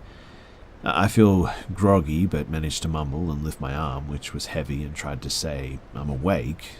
I then just closed my eyes and wanted it to be over with, and I remember thinking, I hope this doesn't last long. Suddenly, there's blackness, and I snap awake. I'm drenched in sweat. There are 2 points on my forehead that are throbbing in pain. I'm in my bedroom again, and everything as I left it. The TV is on, my phone is in my hand, and I'm thinking, man, that was a weird dream. Suddenly there's a loud noise and the power shuts off, leaving me in the dark. It scared me half to death as well, and I jumped up and tried to wake my husband, who was dead asleep.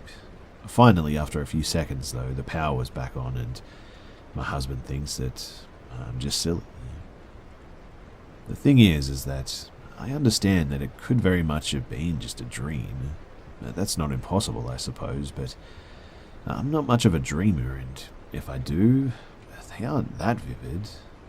This one just felt so real, but why? And why aliens of all things?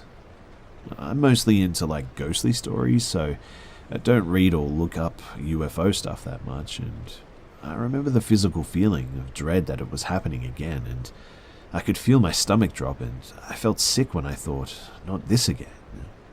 But the strange thing is that I don't recall any other dreams or experiences like this. It's just so random. It was Christmas too, so I definitely wasn't thinking about aliens or anything. Anyway, I don't know what to think of any of this. I guess I'm just sharing it to get it off my chest and reaching out, I suppose. So, if you have any idea about what any of this could be, then please do let me know.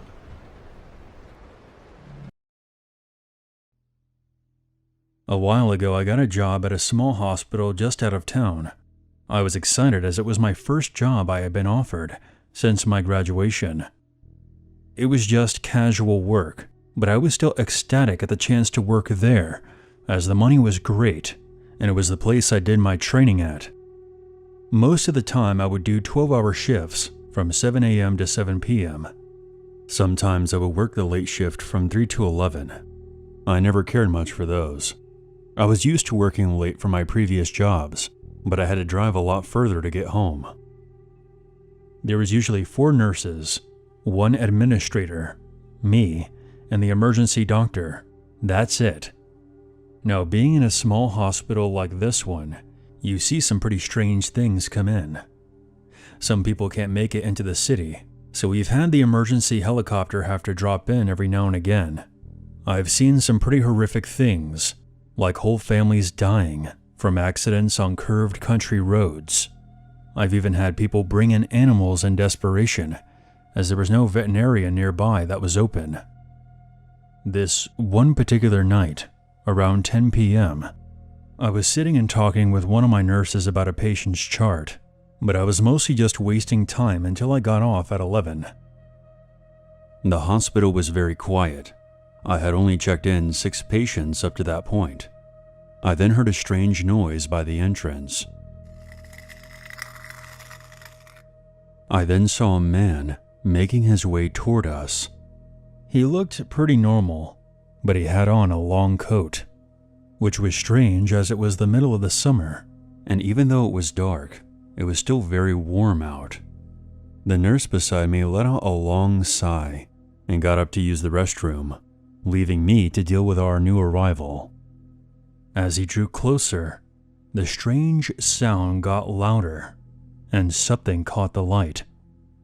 He was dragging something behind him, but I couldn't make out what it was, although I assumed it was metal from the scraping sound it was making.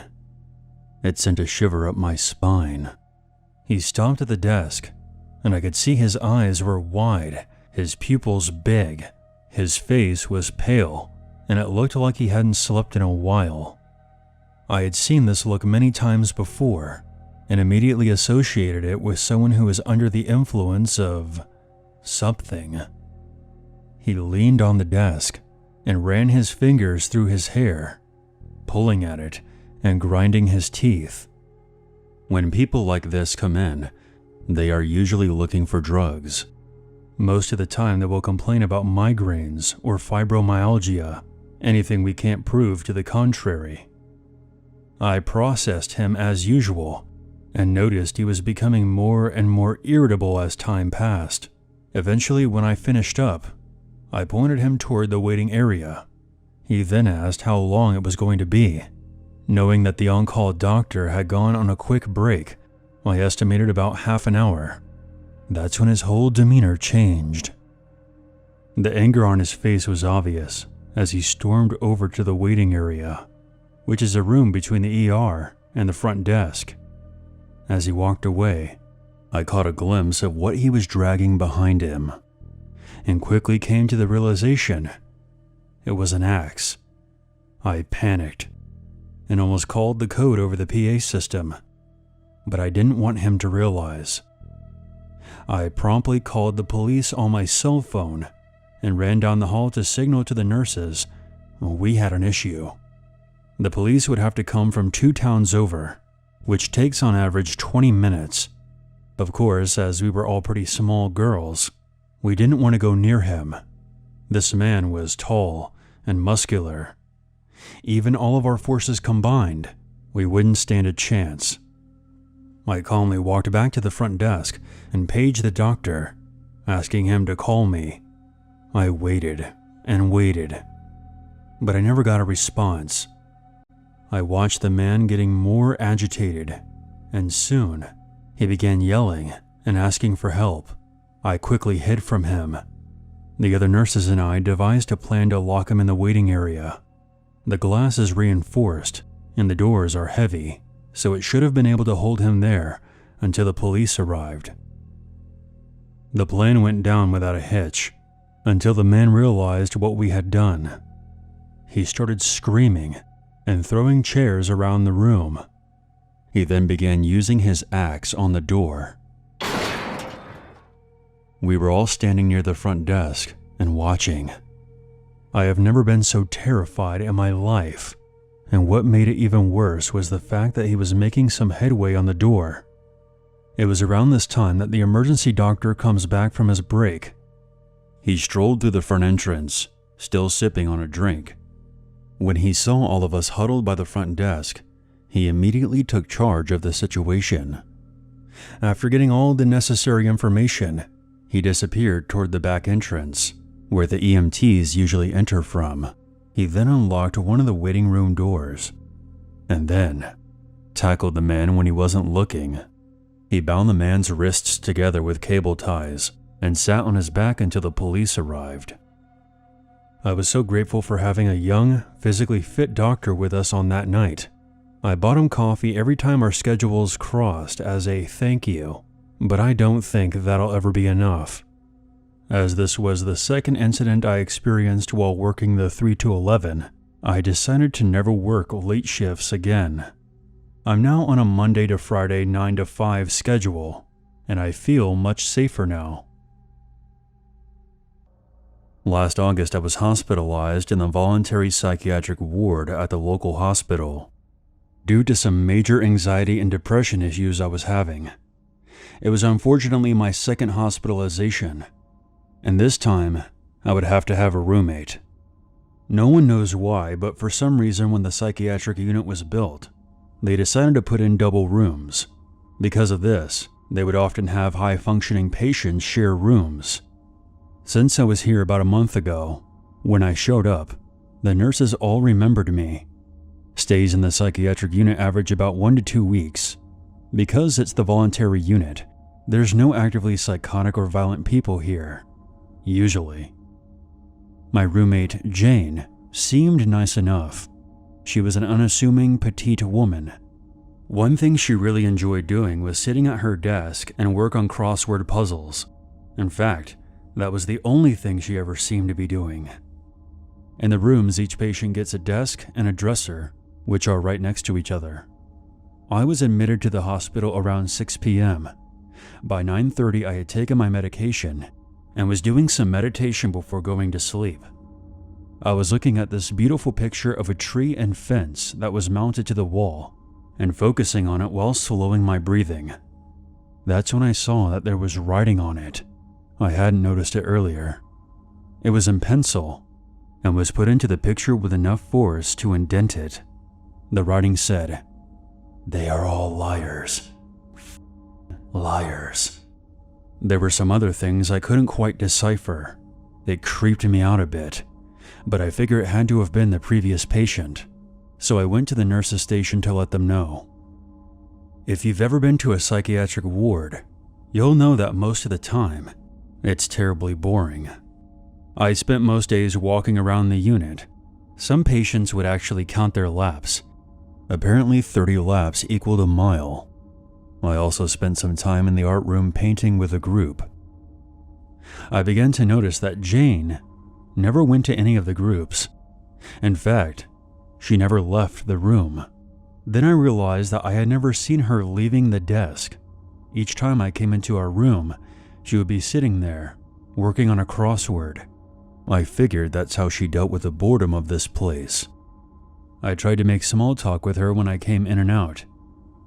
I then realized something odd. The crossword puzzle she was working on never changed. It was the same exact one, with no progress being made. I would compare it to that scene from The Shining, where Mrs. Torrance discovers that all Jack had been writing for his screenplay was, "All work and no play makes Jack a dull boy." It's quite a chilling way to discover that someone has gone off the deep end. The second night I came back in around 10:30 to go to sleep. She was still sitting at the desk, working on that same crossword puzzle with the lights on. I shrugged at it, because by this point she was no longer responding to me saying hello or asking if she was going to join the group. It was possible that she could have been having a reaction to some medication or just didn't feel like talking. So I turned off all my lights and pulled my privacy curtain closed. The medication I was on at the time basically knocked me out, so I was able to fall asleep pretty quickly. Around 2 a.m., I woke up to one of the medical assistants asking my roommate if she thought it was time to go to bed or turn off her light so that her roommate, referring to me, could sleep. She didn't really respond to the person and didn't turn off the light. I ended up just rolling back over and going to sleep. At some point she had turned off the light and gone to bed, because I woke up sometime later in complete darkness. I was confused. The medications I was taking would usually make me sleep for 12 hours straight. I then realized I could hear someone talking. It was Jane. She kept repeating, "Jesse, help me. Jesse, help me." I responded with, "Jane, are you okay?" She didn't reply to me, but she kept saying it over and over again, so I thought she may have been talking in her sleep. Eventually I dozed off again, only to wake up again at some point later. She was saying the same thing, only louder this time. I knew that she wasn't talking in her sleep this time. I tried to get her to respond to me, but she never acknowledged that I was even there. She just kept raising her voice. "Jesse, help me. I need help, Jesse." I got up and went to go get the night nurse, whose name was Jessie. I told her that my roommate was calling for her. By the time we got back into the room, Jane was hysterical. She was crying out for Jessie and trying to get out of bed. Jessie did her best to calm her down, and I was rattled. But I was given another sedation, and I ended up going back to sleep. When I woke up the next morning, Jane wasn't in the room, and a table that had once been near her bed was now in front of the bathroom curtain. There were no doors because of self-harm risks. I went to use the bathroom, and there was an entire roll of toilet paper in the toilet bowl. Again, I went to go get a nurse, because I didn't want to be the one responsible for flooding the bathroom. I had already flooded a private bathroom by accident during my first stay. When I went out onto the floor, I realized two things. First, there was a medical assistant standing by the door near the front desk. Second, Jane was also standing at the door. The door only opens when someone phones in, so I was confused as to why there had to be someone essentially guarding the door I found out from another patient who had insomnia that my roommate had spent the night running around the ward and throwing furniture around. They had finally gotten security down to talk to her, and she calmed down, but then stood in front of the door and was still standing there like a statue for hours. I went about my usual routine of eating breakfast and painting. I asked some of the assistants about my roommate, and they tell me that she's been standing there since their shift started, 6 a.m. It's now 10:30 a.m. That made me a bit uneasy, but I just kept painting. I noticed something out of the corner of my eye. I look up and I see Jane outside of the room, staring in at me. She sees me look up and quickly looks away, but she doesn't move for a good 20 minutes. I get weirded out and decide to go back to my room for the first time that morning. She follows me into the room. I acted like I was just picking something up and leave again, and go to the assistant sitting at the front desk. I tell her politely that I might sound a bit paranoid, but that I think my roommate is following me around. So she lets me sit with her at the front desk. Because I'm sitting there with nothing to do, I decide to call my insurance company with a question. As I'm on the phone, Jane comes walking up with 2 plastic bins full of stuff. When they first let you into the unit, they give you a plastic bin full of various supplies. The bins were full of her stuff and my stuff. She also had the pillowcase off my bed that was full of my clothing. I lost it. Why does she have my stuff? That's my iPad. I kinda start freaking out. I do have anxiety issues myself. There were 3 nurses standing by, and they were flabbergasted. They had never seen anything like this. I'm now on the floor crying my eyes out, and someone kneels down and put their arm around me. It's going to be okay. You're going to be fine. I had my eyes closed and I assumed it was a nurse, but in a bizarre twist, it was actually Jane.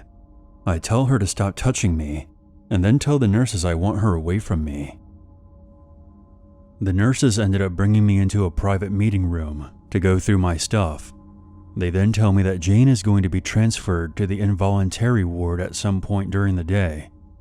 Unfortunately, due to Jane's behavior, I can't return to my room until the transfer is complete. While this was all going on, Jane has now moved to the back door, which opens up into a stairwell that goes down to the garden outside. There's no way for her to open it, obviously, and she just stands there for hours. After a while, I just start ignoring her, though she stares at me whenever I'm in her line of vision. It was around 6 or 7 p.m. My husband had come to visit me, and we were playing cards with another patient who had just moved into our unit. We were sitting in the cafeteria, which was right next to where Jane was waiting, separated by a wall of windows. I believe that she had stood there on purpose so that she could keep an eye on me. As we were playing rummy, we see the psychiatrist come up with 2 security guards. She starts explaining to Jane that she has to go upstairs now. Jane gets agitated and refuses to move. A security guard goes to take her arm, and then she goes berserk, turning to one of the windows and starts banging on it, looking straight at me and screaming for me to come and help. They literally drag her kicking and screaming upstairs. I was a bit shaken up, but at least she was gone now.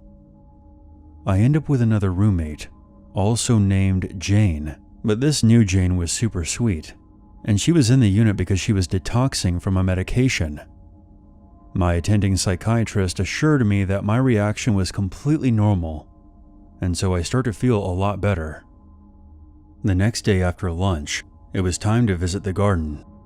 I actually really enjoyed going outside. It's refreshing after spending so many hours cooped up in the ward. At the time, we were only allowed 30 minutes. I became anxious when I saw that Jane, my former roommate, was one of the people in the garden from the upstairs unit. So I ask one of the supervisors if I can sit near them during garden time. They say that's fine, and everything goes okay. Jane doesn't approach me at all. Now you might think that I'm being a bit dramatic, but Jane is one of those people who only appears to not be paying attention. However, it only appears that way.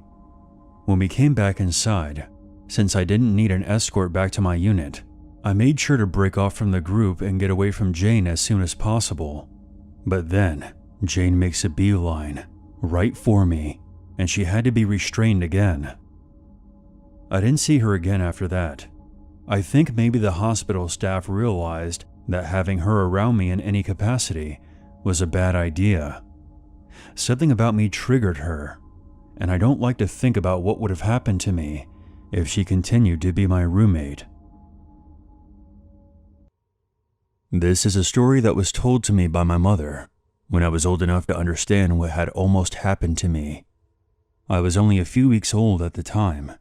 In those days, when a mother had given birth and had taken their newborns home, midwives were sent from the hospital to check in on the baby and the mother once or twice a week.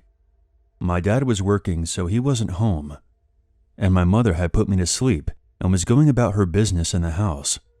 2 midwives had stopped by earlier that week, so she was confused when she heard a knock at the door. We lived in a very close-knit community where there was rarely any crime, but most people who lived there worked for most of the day, so it was basically deserted around this time. My mother was greeted by a male and a female who were both dressed in hospital uniforms with security badges. They politely asked if they could come in. They explained that they had been sent by the hospital. My mom let them in because they looked like professionals with the badges and uniforms. They even knew that she had a little girl and my mother's name. It was very convincing at the time, but that information was easy to access. The man said that he was going to take me upstairs to check on me, and the woman would look at my mom downstairs. However, my mother didn't feel okay about them wanting to separate us, and she explained that a pair of midwives had already been there that week and said that she was going to call the hospital as nobody had notified her that someone was coming just a day after. She also warned them that her husband, my father, was on his way home from work and wouldn't be happy about this unscheduled visit. At this point, the two got very defensive and said that they would leave after being really pushy with my mother to separate the two of us. After the back and forth, she finally got them to leave. They quickly changed their behavior to a more calm demeanor and said not to worry and that it must have been a mistake. What was even stranger, though, was that when my mom opened the door for them to leave, there was another person waiting in a car outside who still had the engine running. She called the hospital, and they told her they didn't have any midwives scheduled to visit her that day, and that they would always alert the mother if they were going to send one. They also mentioned that they would never ask to separate the mother and the baby. My mother gave them a description of the visitors, and they told her they didn't have any male midwives at that hospital, and that she should contact the police right away. Terrified, my mother called my dad, who came straight home from work, and they reported the incident to the police, but it never amounted to anything that we know of. Who knows what those two were planning to do? If they had gained access to all that information about my mother, they must have had someone watching the house and knew that my father wouldn't be home. And they had even gone through the effort of obtaining the uniforms and badges. Thank God my mom acted on her instincts and got them the hell out of the house. It's even more creepy to imagine what my life would be like now if they had gotten to carry out what they were planning to do that day. I don't believe this could have been a genuine mix-up. They had not followed the standard protocol, and no one told my mother they were visiting. And they were very rude and defensive when my mother challenged them, which is not acceptable behavior from a health professional. I believe we were very lucky they decided to leave. My mother couldn't have done anything if they decided to use force. I just hope they didn't do this to anyone else.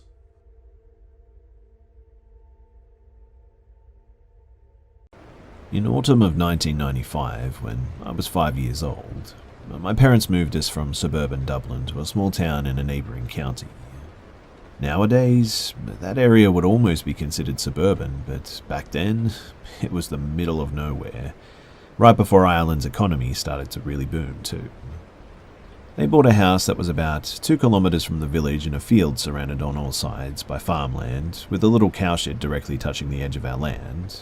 It had a long driveway up to the house, a 3-bedroom 1900s dormer bungalow, and as a suburban kid, I hated the place as soon as we moved there. My parents were into their late 20s, early 30s at that time.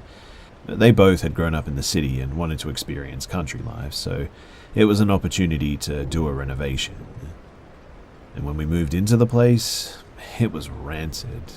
Nobody had lived in this house for decades, and I remember the water running yellow from the taps and the kitchen being non-existent when we moved in, and the heating wasn't installed yet. On our first Saturday there, I remember we watched what I think was GoldenEye. Could have been a trailer for it that I remember. I was only like 5, so it's a little bit fuzzy. We watched it though beside an electric heater with duvets around a tiny TV. What I'm trying to say is that it was bleak at first. As it moved into winter though, my parents were renovating room by room, and I experienced my first memorable snowstorm. Our electricity went out at one point, and I do remember my mum trying to keep me chill while she lit candles and stuff. And over time, things did eventually get better, and they renovated the upstairs room first.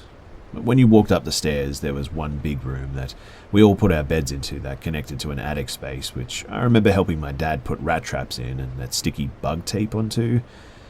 Anyway, over time they renovated all the rooms in the house, and it turned out really nice in the end. It was very 90s, with loads of bright colours and a country kitchen and all that.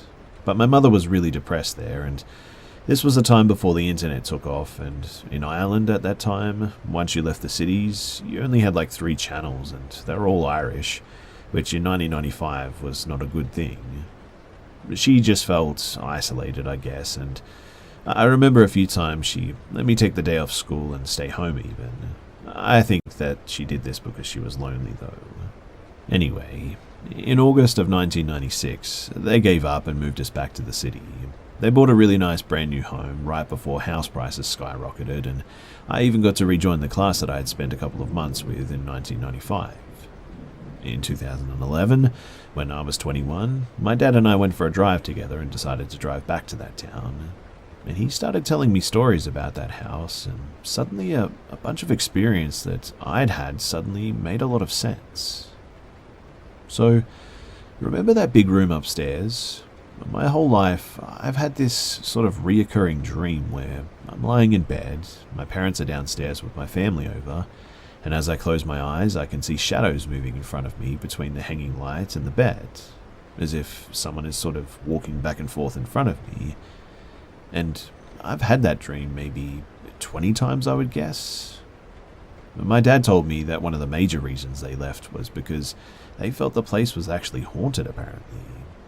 This was obviously news to me, but my mum was already depressed being alone there while he commuted into the city every day. But that she also had experiences that made it very difficult for her to be alone by herself. But both of them had also experienced the shadows and the lights, apparently, and he told me that once she was brushing her teeth in the downstairs bathroom, it sort of felt a cold sensation, and then the back of her robe was pulled so hard that she dropped her toothbrush. But the bit that really freaked her out, apparently, was me talking to myself. My sister had been freaked out by this too. One night, and I remember this clear as day as well, my parents had friends over and I was playing in my bedroom, now downstairs, and I had an 80s arcade machine in my room that my dad had gotten somewhere. You didn't need to put change into it to make it work, but I remember very clearly that I was with a girl who wanted to know how it worked and stuff. And something happened, and she convinced me to get some change and try to force it in. I went to my mum and lied and told her that I needed £1 for the charity box school that they had given me. She gave it to me, and me and the girl tried to slot it in. My mum came in at one point, and she was really mad at me, because obviously I'd lied to her. I told her that the girl told me to, and my memory gets a bit foggy after that, but My dad in the car that night told me that there never was any girl apparently, and that wasn't the first time that I'd seen her. The other time I was playing in the front garden at the gate, and my dad noticed me talking to myself. He came over and told him. He came over and apparently I told him I'm just talking to the girl.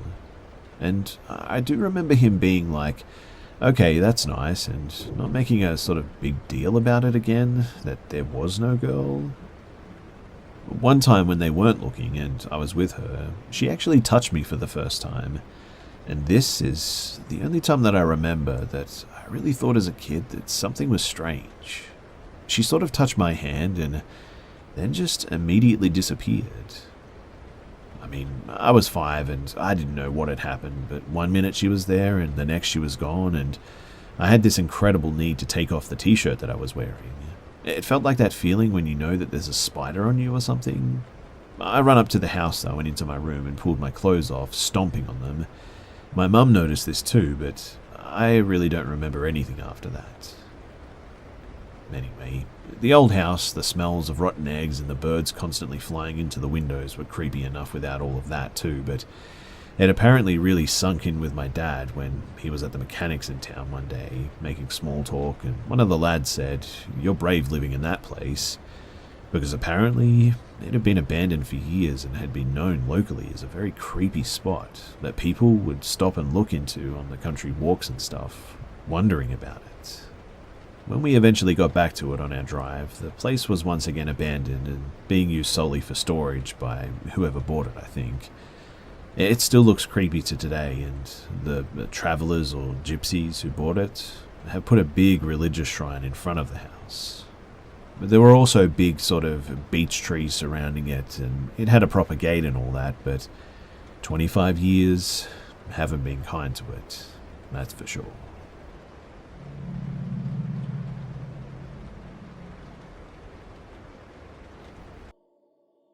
When my boyfriend and I were both still in college, we rented out an Airbnb in Las Vegas during the summer. It was a modest 2-bedroom, 1-bathroom house right by the Vegas Strip, making everything in walking distance.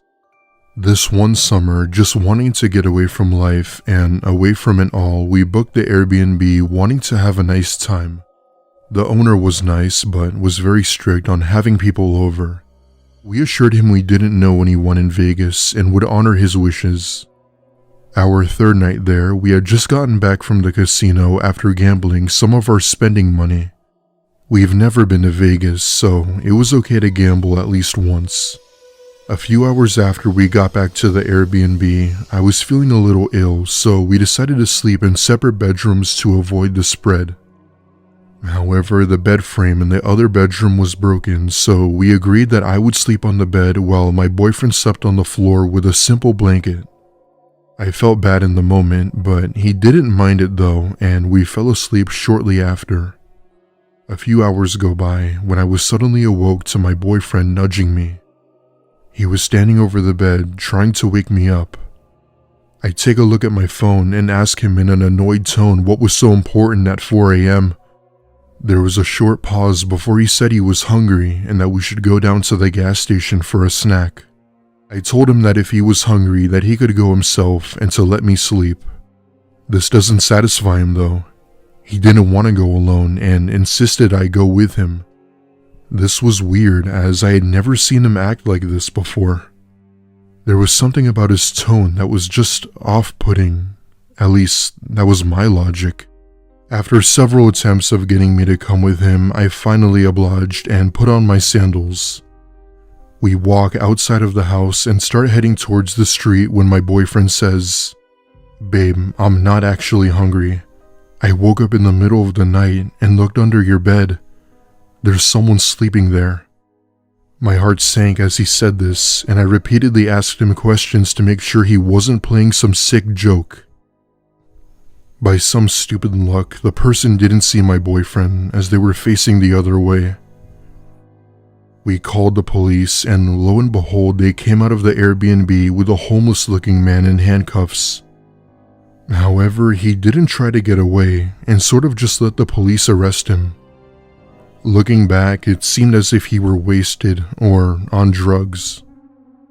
We still aren't sure how the man managed to sneak in the house, as the owner claims he had security cameras and would have definitely seen him. This makes us believe that this man had been inside the house for quite some time, even before us. And that's a very scary thing to think.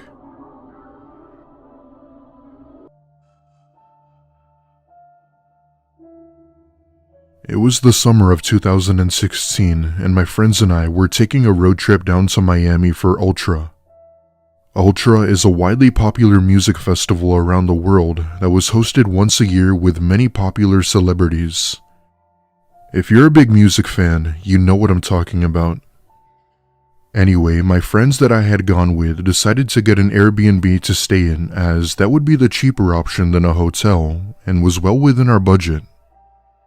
I've heard a lot of bizarre and creepy experiences when renting Airbnbs, but at the time we really didn't think much of it. We'd be at the event for the weekend, which meant that we'd also be renting the Airbnb for the whole time. It wasn't a huge house or anything, just the appropriate size for a group of friends. This had been a weekend we've all been looking forward to for about a year now, so we made the most of it.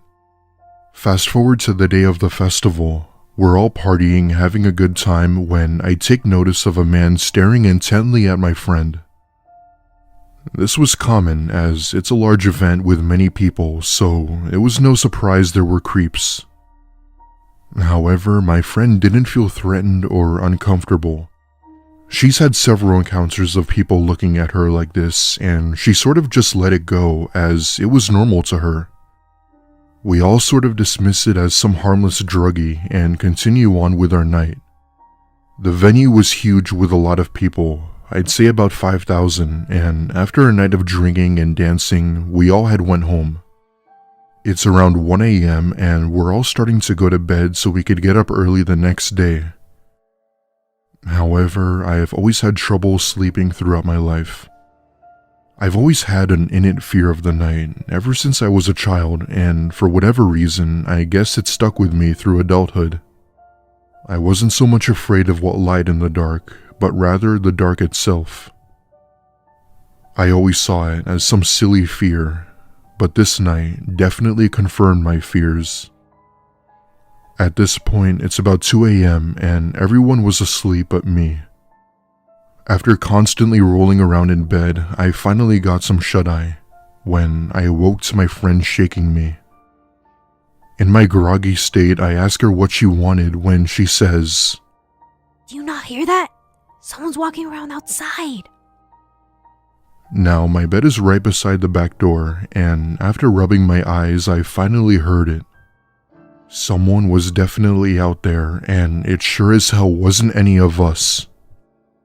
At first, I would have assumed it was the owner of the home just checking on things. However, why would he be doing that in the middle of the night without us knowing? I get up from my bed and peek outside the window only to see no one there. I knew my mind definitely wasn't playing tricks on me, as I know what I heard.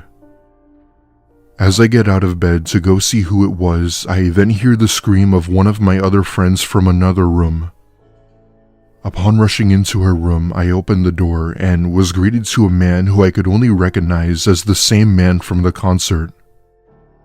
The minute he saw me, he basically jumped outside the already open window and ran off into the night. Our two male friends had gone after him, but had given up after they couldn't find him.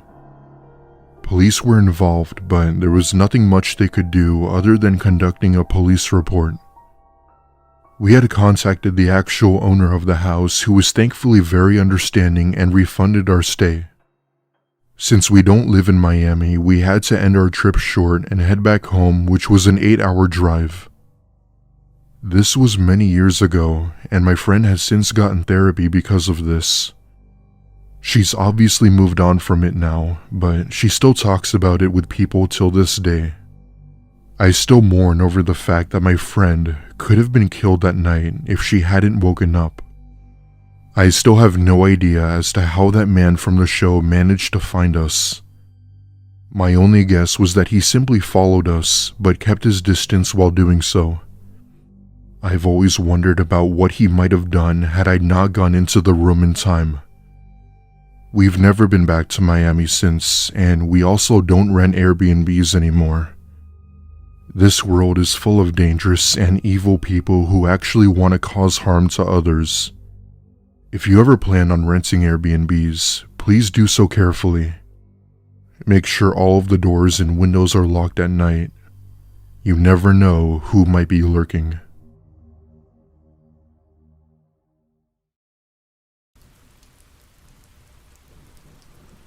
My brothers, my partner, my best friend and I all recently took a trip to Kansas City to go to the Orville Peck concert. We waited until a sort of last minute to reserve an Airbnb because we weren't all 100% sure who was all going. Nonetheless, we found one just outside of Kansas City, in a suburb called Grandview, at a pretty reasonable rate. The host's overall rating was good, and we didn't see anything out of the ordinary when reading the first few reviews, so we thought we had gotten a fairly good deal. We arrived in Grandview a little after 3 p.m., and our Airbnb was the bottom floor of the owner's home. As we pulled up to the house, we noticed quite a bit of religious signs and statues on the lawn. Now don't get me wrong, I don't have an issue with people believing in whatever they believe in, so long as it doesn't infringe upon other people's rights. But here we are, a group of very visibly queer folks about to attend a gay country concert, blindly walking into someone's home that we'd be staying in for the next 2 nights. We decided there was nothing to be worried about. And after all, we technically were in the Bible Belt, so we shouldn't be surprised that we're staying in the home of someone who is religious. My brother and partner called the host and met her at the door of our guest suite. She showed them around while the rest of us got our suitcases unloaded.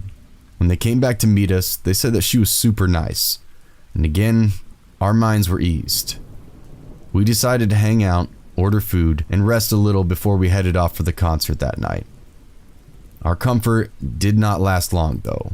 While we were getting our suitcases unpacked, laying around in one of the bedrooms of our guest suite, my youngest brother was casually looking through the drawers of the dressers and side tables, as anyone would do. Most of what he found was normal. Extra bed sheets, pens, paper tablets, nothing really out of the ordinary. That is, until he came across something that would completely change our outlook on the trip itself. Inside the drawer was a Bible, not super weird considering where we were staying, but he was flipping through the pages of it. A small tinfoil packet fell out. Now, for those of you who don't know anything about drugs or what they look like, what fell out of that Bible rhymes with smack star Sarowin. That's right, not even 30 minutes into our stay, my youngest brother found hard drugs in the folds of a Bible. At this point, we weren't really sure what to do. We did not want to tell the host, and we most certainly did not want to call the cops. We contemplated about taking the packet and throwing it away at some random gas station. But ultimately, we decided to put it back where we found it and act like none of us had seen it. We got our food and started to get ready for the concert. While the rest of us got ready, my partner, who was not going to the concert, started reading through the household handbook. Everything seemed pretty standard except a few lines that read something like, "We will respect your privacy so long as you respect ours. We can be available as you need us to be. And if you're interested in speaking about the ministries of God, feel free to reach out." Again, I have nothing against people following the religions that they do, but that seemed like an awfully out of place thing to put in your house rules handbook for your guest suite. There were a few more books lying around that stuck out a little off base with titles like Teaching Men to Comprehend How Women Think and How Women Should Think. We ignored these things for the most part, aside from my partner who is now freaked out about being left alone at the suite while the rest of us went off to the concert. I told him it was just some Bible thumping and that he really didn't have anything to worry about. He's a worrywart though. So as soon as we left, he locked himself in the bedroom and started looking a little more into the books that we had found. He came to the realization that the books were associated with the group called International House of Prayer, a prominent religious cult founded in Kansas City, a majority of whose members live in the Grandview suburb, where we were staying. I could write a whole separate post about the beliefs of those members, but essentially, they are an evangelical Christian group that has a functioning 24/7 prayer room that has been going non-stop since 1999. It's all too much to go over here. We got back from the concert really late, and not to mention a couple of us were still heavily intoxicated from drinking. So he didn't mention much about it that night, but he was very quick to tell us about it the next morning. At this point, we thought, okay, these people are part of some weird church, whatever, it's fine. That explains some of the weird rules and books we had found. We left for the day to go hang out around the city. When we got back to rest, my friend and partner started doing some more reading on the group. That is when they found out that we were actually staying in one of the prominent leaders' houses. We figured this out by cross-referencing the names of our hosts with the names of important members on the International House of Prayer University website. After this, we started to snoop a little more in our suite. We found large barrels of dried food, a jug of some liquid that we later found out is what they drink while they fast, and lots more teaching materials. Basically, it seemed like they were completely prepared for some sort of end times rapture. Eventually, we did go back and read more thoroughly through some of the reviews, and found a few that would have set off some red flags. For example, one of the reviews stated how the male owner brought out a gun in front of the people who were staying there. Yikes. Not to mention, if there was even a hint of a negative review left, the host would leave a snarky reply.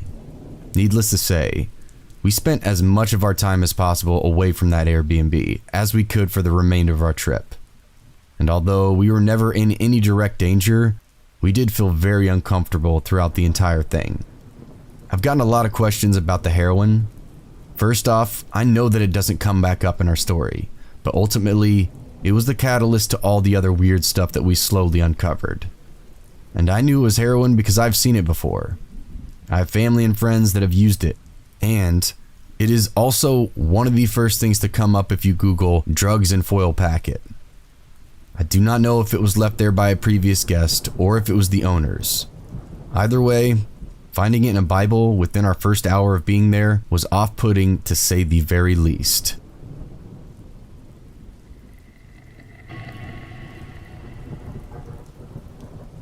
After reading a few posts on here, I've decided to add one of the creepier, still unexplained events that happened to me and a group of friends within the past 5 years. Thinking back on it, I still get this unnerved bad feeling that sort of lingers. Anyway, here goes. A group of friends and myself rented out a place on the week just for a fun-filled, drunken weekend. We were all in our young to mid-20s, and it was supposed to be just for a big party. For the most part, that's exactly what it was. The Friday night and Saturday morning, we pretty much went all out, having a blast on the water, just doing fun, stupid stuff.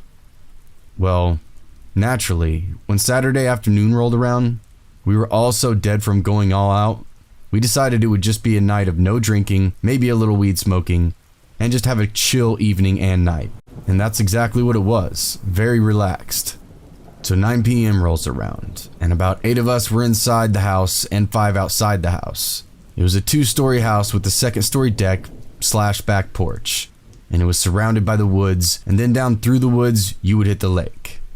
I'll mention that we had already experienced some weird vibes from the locals when we first arrived, mostly just backcountry old-timers that I assumed were leering and irritated because we were a bunch of college-age kids looking to have a good time.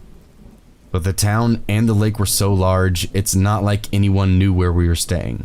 Anyways, 3 of my friends were upstairs on the back porch, and my other friend and I were downstairs outside, just talking a little on this old table near the woods. I mean, it was otherwise just a really nice night. My friend and I were just getting lost in conversation, and all of a sudden, there was this weird feeling that encompassed us. Like an unnerving physical experience that came from the woods down behind us. It was so strong we both kind of just quieted down, and then out of nowhere, this loud chanting abruptly came from the woods. I have no idea how far away it was because of the way the lake is set up. I'm pretty sure the voices carried up through the forest though. It sounded like a cult chanting away, and all the voices were male. I mean, they were loud and perfectly in sync. I think we were frozen for all about 20 seconds before I couldn't contain myself anymore and darted towards the house with her following behind. It's hard to describe, and I don't know how to explain the feeling that came with that chanting. But it was definitely evil. Like something just so powerfully uninviting. I was shaking by the time we got up to the second story, and ran out onto the balcony with our other 3 friends, one of them being my brother. By the time we got up there, the chanting was gone, and I naturally asked, "Did you guys hear that?" in the most shaky, freaked out voice. They all had heard it too, and not just seconds later, the chanting began again. So the 5 of us are out there peering into the forest, listening to the chanting that would sometimes sound far away and then sound relatively close. All male voices in the weirdest language, or I don't even know what it was. Sounded like some strange extreme church. Then following the chanting, a loud bang, like someone hit a huge metal object sounded. And then, the worst part came. A man wailing, like in extreme pain wailing. All of my hair was up. It was the freakiest experience ever. My brother and I were staring at one another in a mixture of scared, excitement, and horror. The wailing stopped, and then it was back to the chanting, which eventually died out. I was so freaked out by it that I wanted to call the cops, because whoever was screaming had definitely been in a lot of pain. And that mixed with the weird chanting just made me immediately think of some terrible sacrifice going on. One friend tried to say it had to be some drunk guys just messing around, singing, and being weird. But no way was that coming from some drunk guys. They were perfectly in sync. Then the bang, then the wail of pain. And then, all that weird tension and energy was just gone. Nope. I didn't call the cops, and I wish I would have. But honestly, the forest was so large, and since the lake house was up looking down at the woods in the lake, it could have been anywhere. It definitely wasn't in our close proximity, but close enough to hear all of it that perfectly.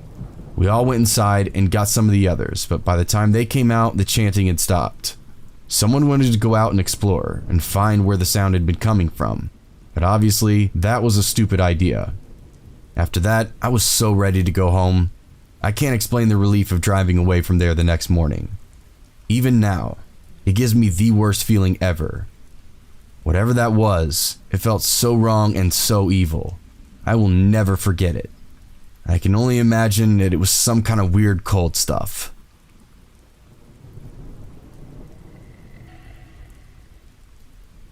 A story on here reminded me of the time some friends and I had stayed in what turned out to be the 3rd most shadiest hotel in Las Vegas, which for Las Vegas is definitely saying something. I also managed to inadvertently traumatize the entirety of my company, as I recounted what I considered to be just an amusing childhood story. The hotel itself was a bit of a nightmare, as everything was bolted down and none of the doors locked, but I digress.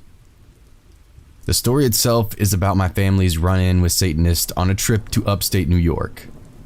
Though, the growing expressions of disbelief and horror on my companions' faces assured me that the story was not, as I had previously considered, funny per se. In any case, what follows is completely true, and everyone present swears by this narrative.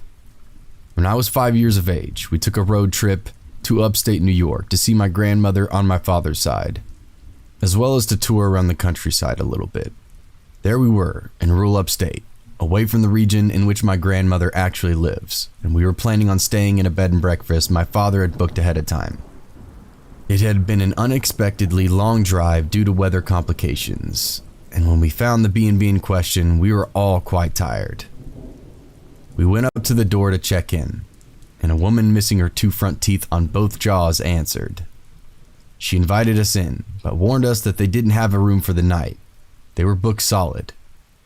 My father protested that he had made arrangements in advance, but she said she knew another hotel that had vacancy just up the way, and she would give them a call, and she assured him that they would offer the same rates.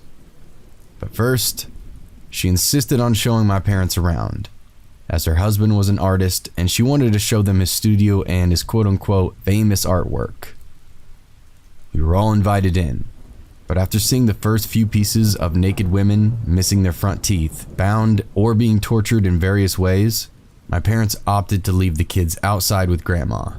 Apparently most of the rooms were full to the ceiling with similarly foreboding images of dead or dying people, with the occasional sculpture of menacing animals. My parents were a bit creeped out, but just figured these people were a little eccentric, and they had dodged a bullet by ending up somewhere else. We all waited out back while the woman called her friend, beside a pit containing what could have been nothing other than an altar covered with pentagrams. My mother mentioned that it seemed strange that not only had they not met the husband, who was supposedly there somewhere, having toured the entire house, but there hadn't been a single sign of life or a piece of luggage suggesting that anyone else was actually staying in any of these guest rooms in this supposedly fully booked B&B. A side note that's probably not worth mentioning, but I've found strange when my mother brought it up while telling me the story later, was that we stopped by a park to stretch our legs at some point before proceeding to the next place. The storm was closing in on us, and my parents wanted to be sure we had zero energy upon arrival. While in this park, my mother claimed that one of us found and brought to her a small necklace with a pendant on it. The pendant itself was a pentagram on one side with a Third Reich symbol on the other. My mother took it away and put it inside her purse. We arrived at the next bed and breakfast to be greeted by a different woman, also suspiciously missing her 2 front teeth, upper and lower.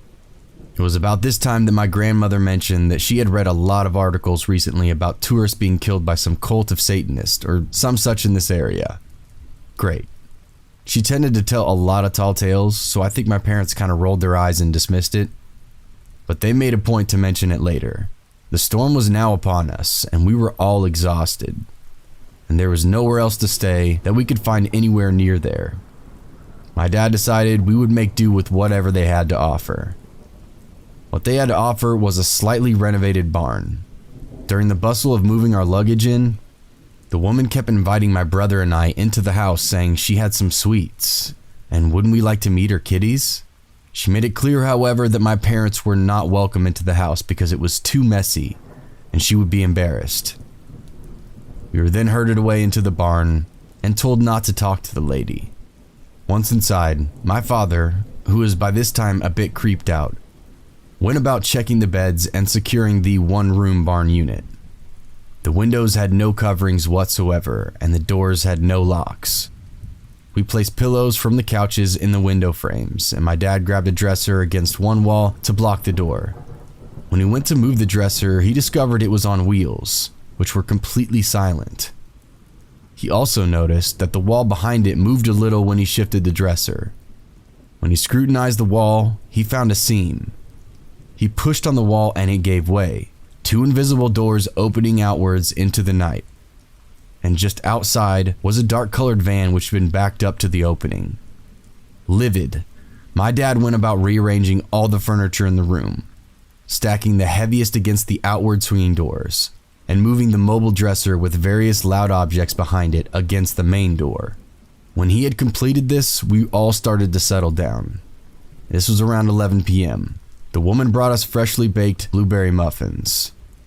Now, as I mentioned before, I don't remember much of this trip, but this is one element I have a vivid recollection of.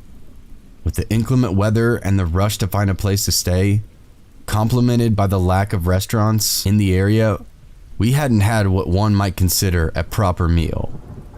When you're 5, dinner is very important. The muffins were fresh baked and smelled heavenly, and I wanted one more than anything else in the world.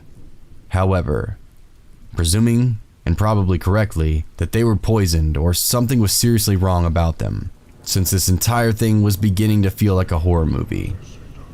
My mother absolutely forbid us from even going near them. She put them on a high shelf and sent us to bed. I was so angry. I went to bed hungry and irritable. Only 2 things happened that night that I can recall. My parents slept very lightly, when at all, as you can imagine. They claimed they kept hearing talking outside.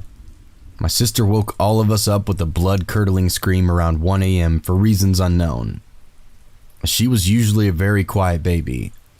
When my parents got up and milled about for an hour trying to get her back to bed, my mom noticed something on the wall as she was walking her around and called my father over. What I would later learn was the picture hanging to one side of that door that during the daylight seemed to be logs in a recently extinguished fire pit and a tranquil forest scene, but by night was unmistakably burning corpses with a hooded, smoky figure looming over them. We got up the next morning, packed up early, and waited for the lady to get up so we could pay and leave. While my parents were packing the bags, the woman came around back and gave my brother and I small wooden cats carved into the form of napkin holders, each a different color, and she had written little notes on. As my father was paying after loading us into the car, my mom began kicking gravel around the dirt absentmindedly. The woman came over to say goodbye and waved to us with her gapped grin, and my mother noticed that she was trying to discreetly recover the tiles that she was uncovered under the gravel. Before driving off, my mother got back out of the car and uncovered one of the tiles, and she claimed it was the same pentagram with the Third Reich symbol within it that she had seen a similar version of in that park, prompting her to notice, as we drove away, that the necklace was no longer in her purse. The likelihood of it simply falling out of the purse pocket she had placed it in was, as she put it, quite unlikely. People listening to this story seemed appalled at the fact that I still have that little wooden cat that the nice lady had given me, sitting in my bedroom. I know this all sounds very strange, but I can only assure you that it matches well with my memory of the events. And all the adults who were there tell the same story. Personally, I'm glad it's just a weird story we look back on with confusion, and that nothing stranger actually happened that night. Update. According to my mom, whom I spoke with today, it was near Millbrook, and one was a farm and the other was an old mill. I actually found the website for the B&B. It's still running, but with different owners. I don't know that I should post a link, however. They seemed like nice people who have improved it quite a lot.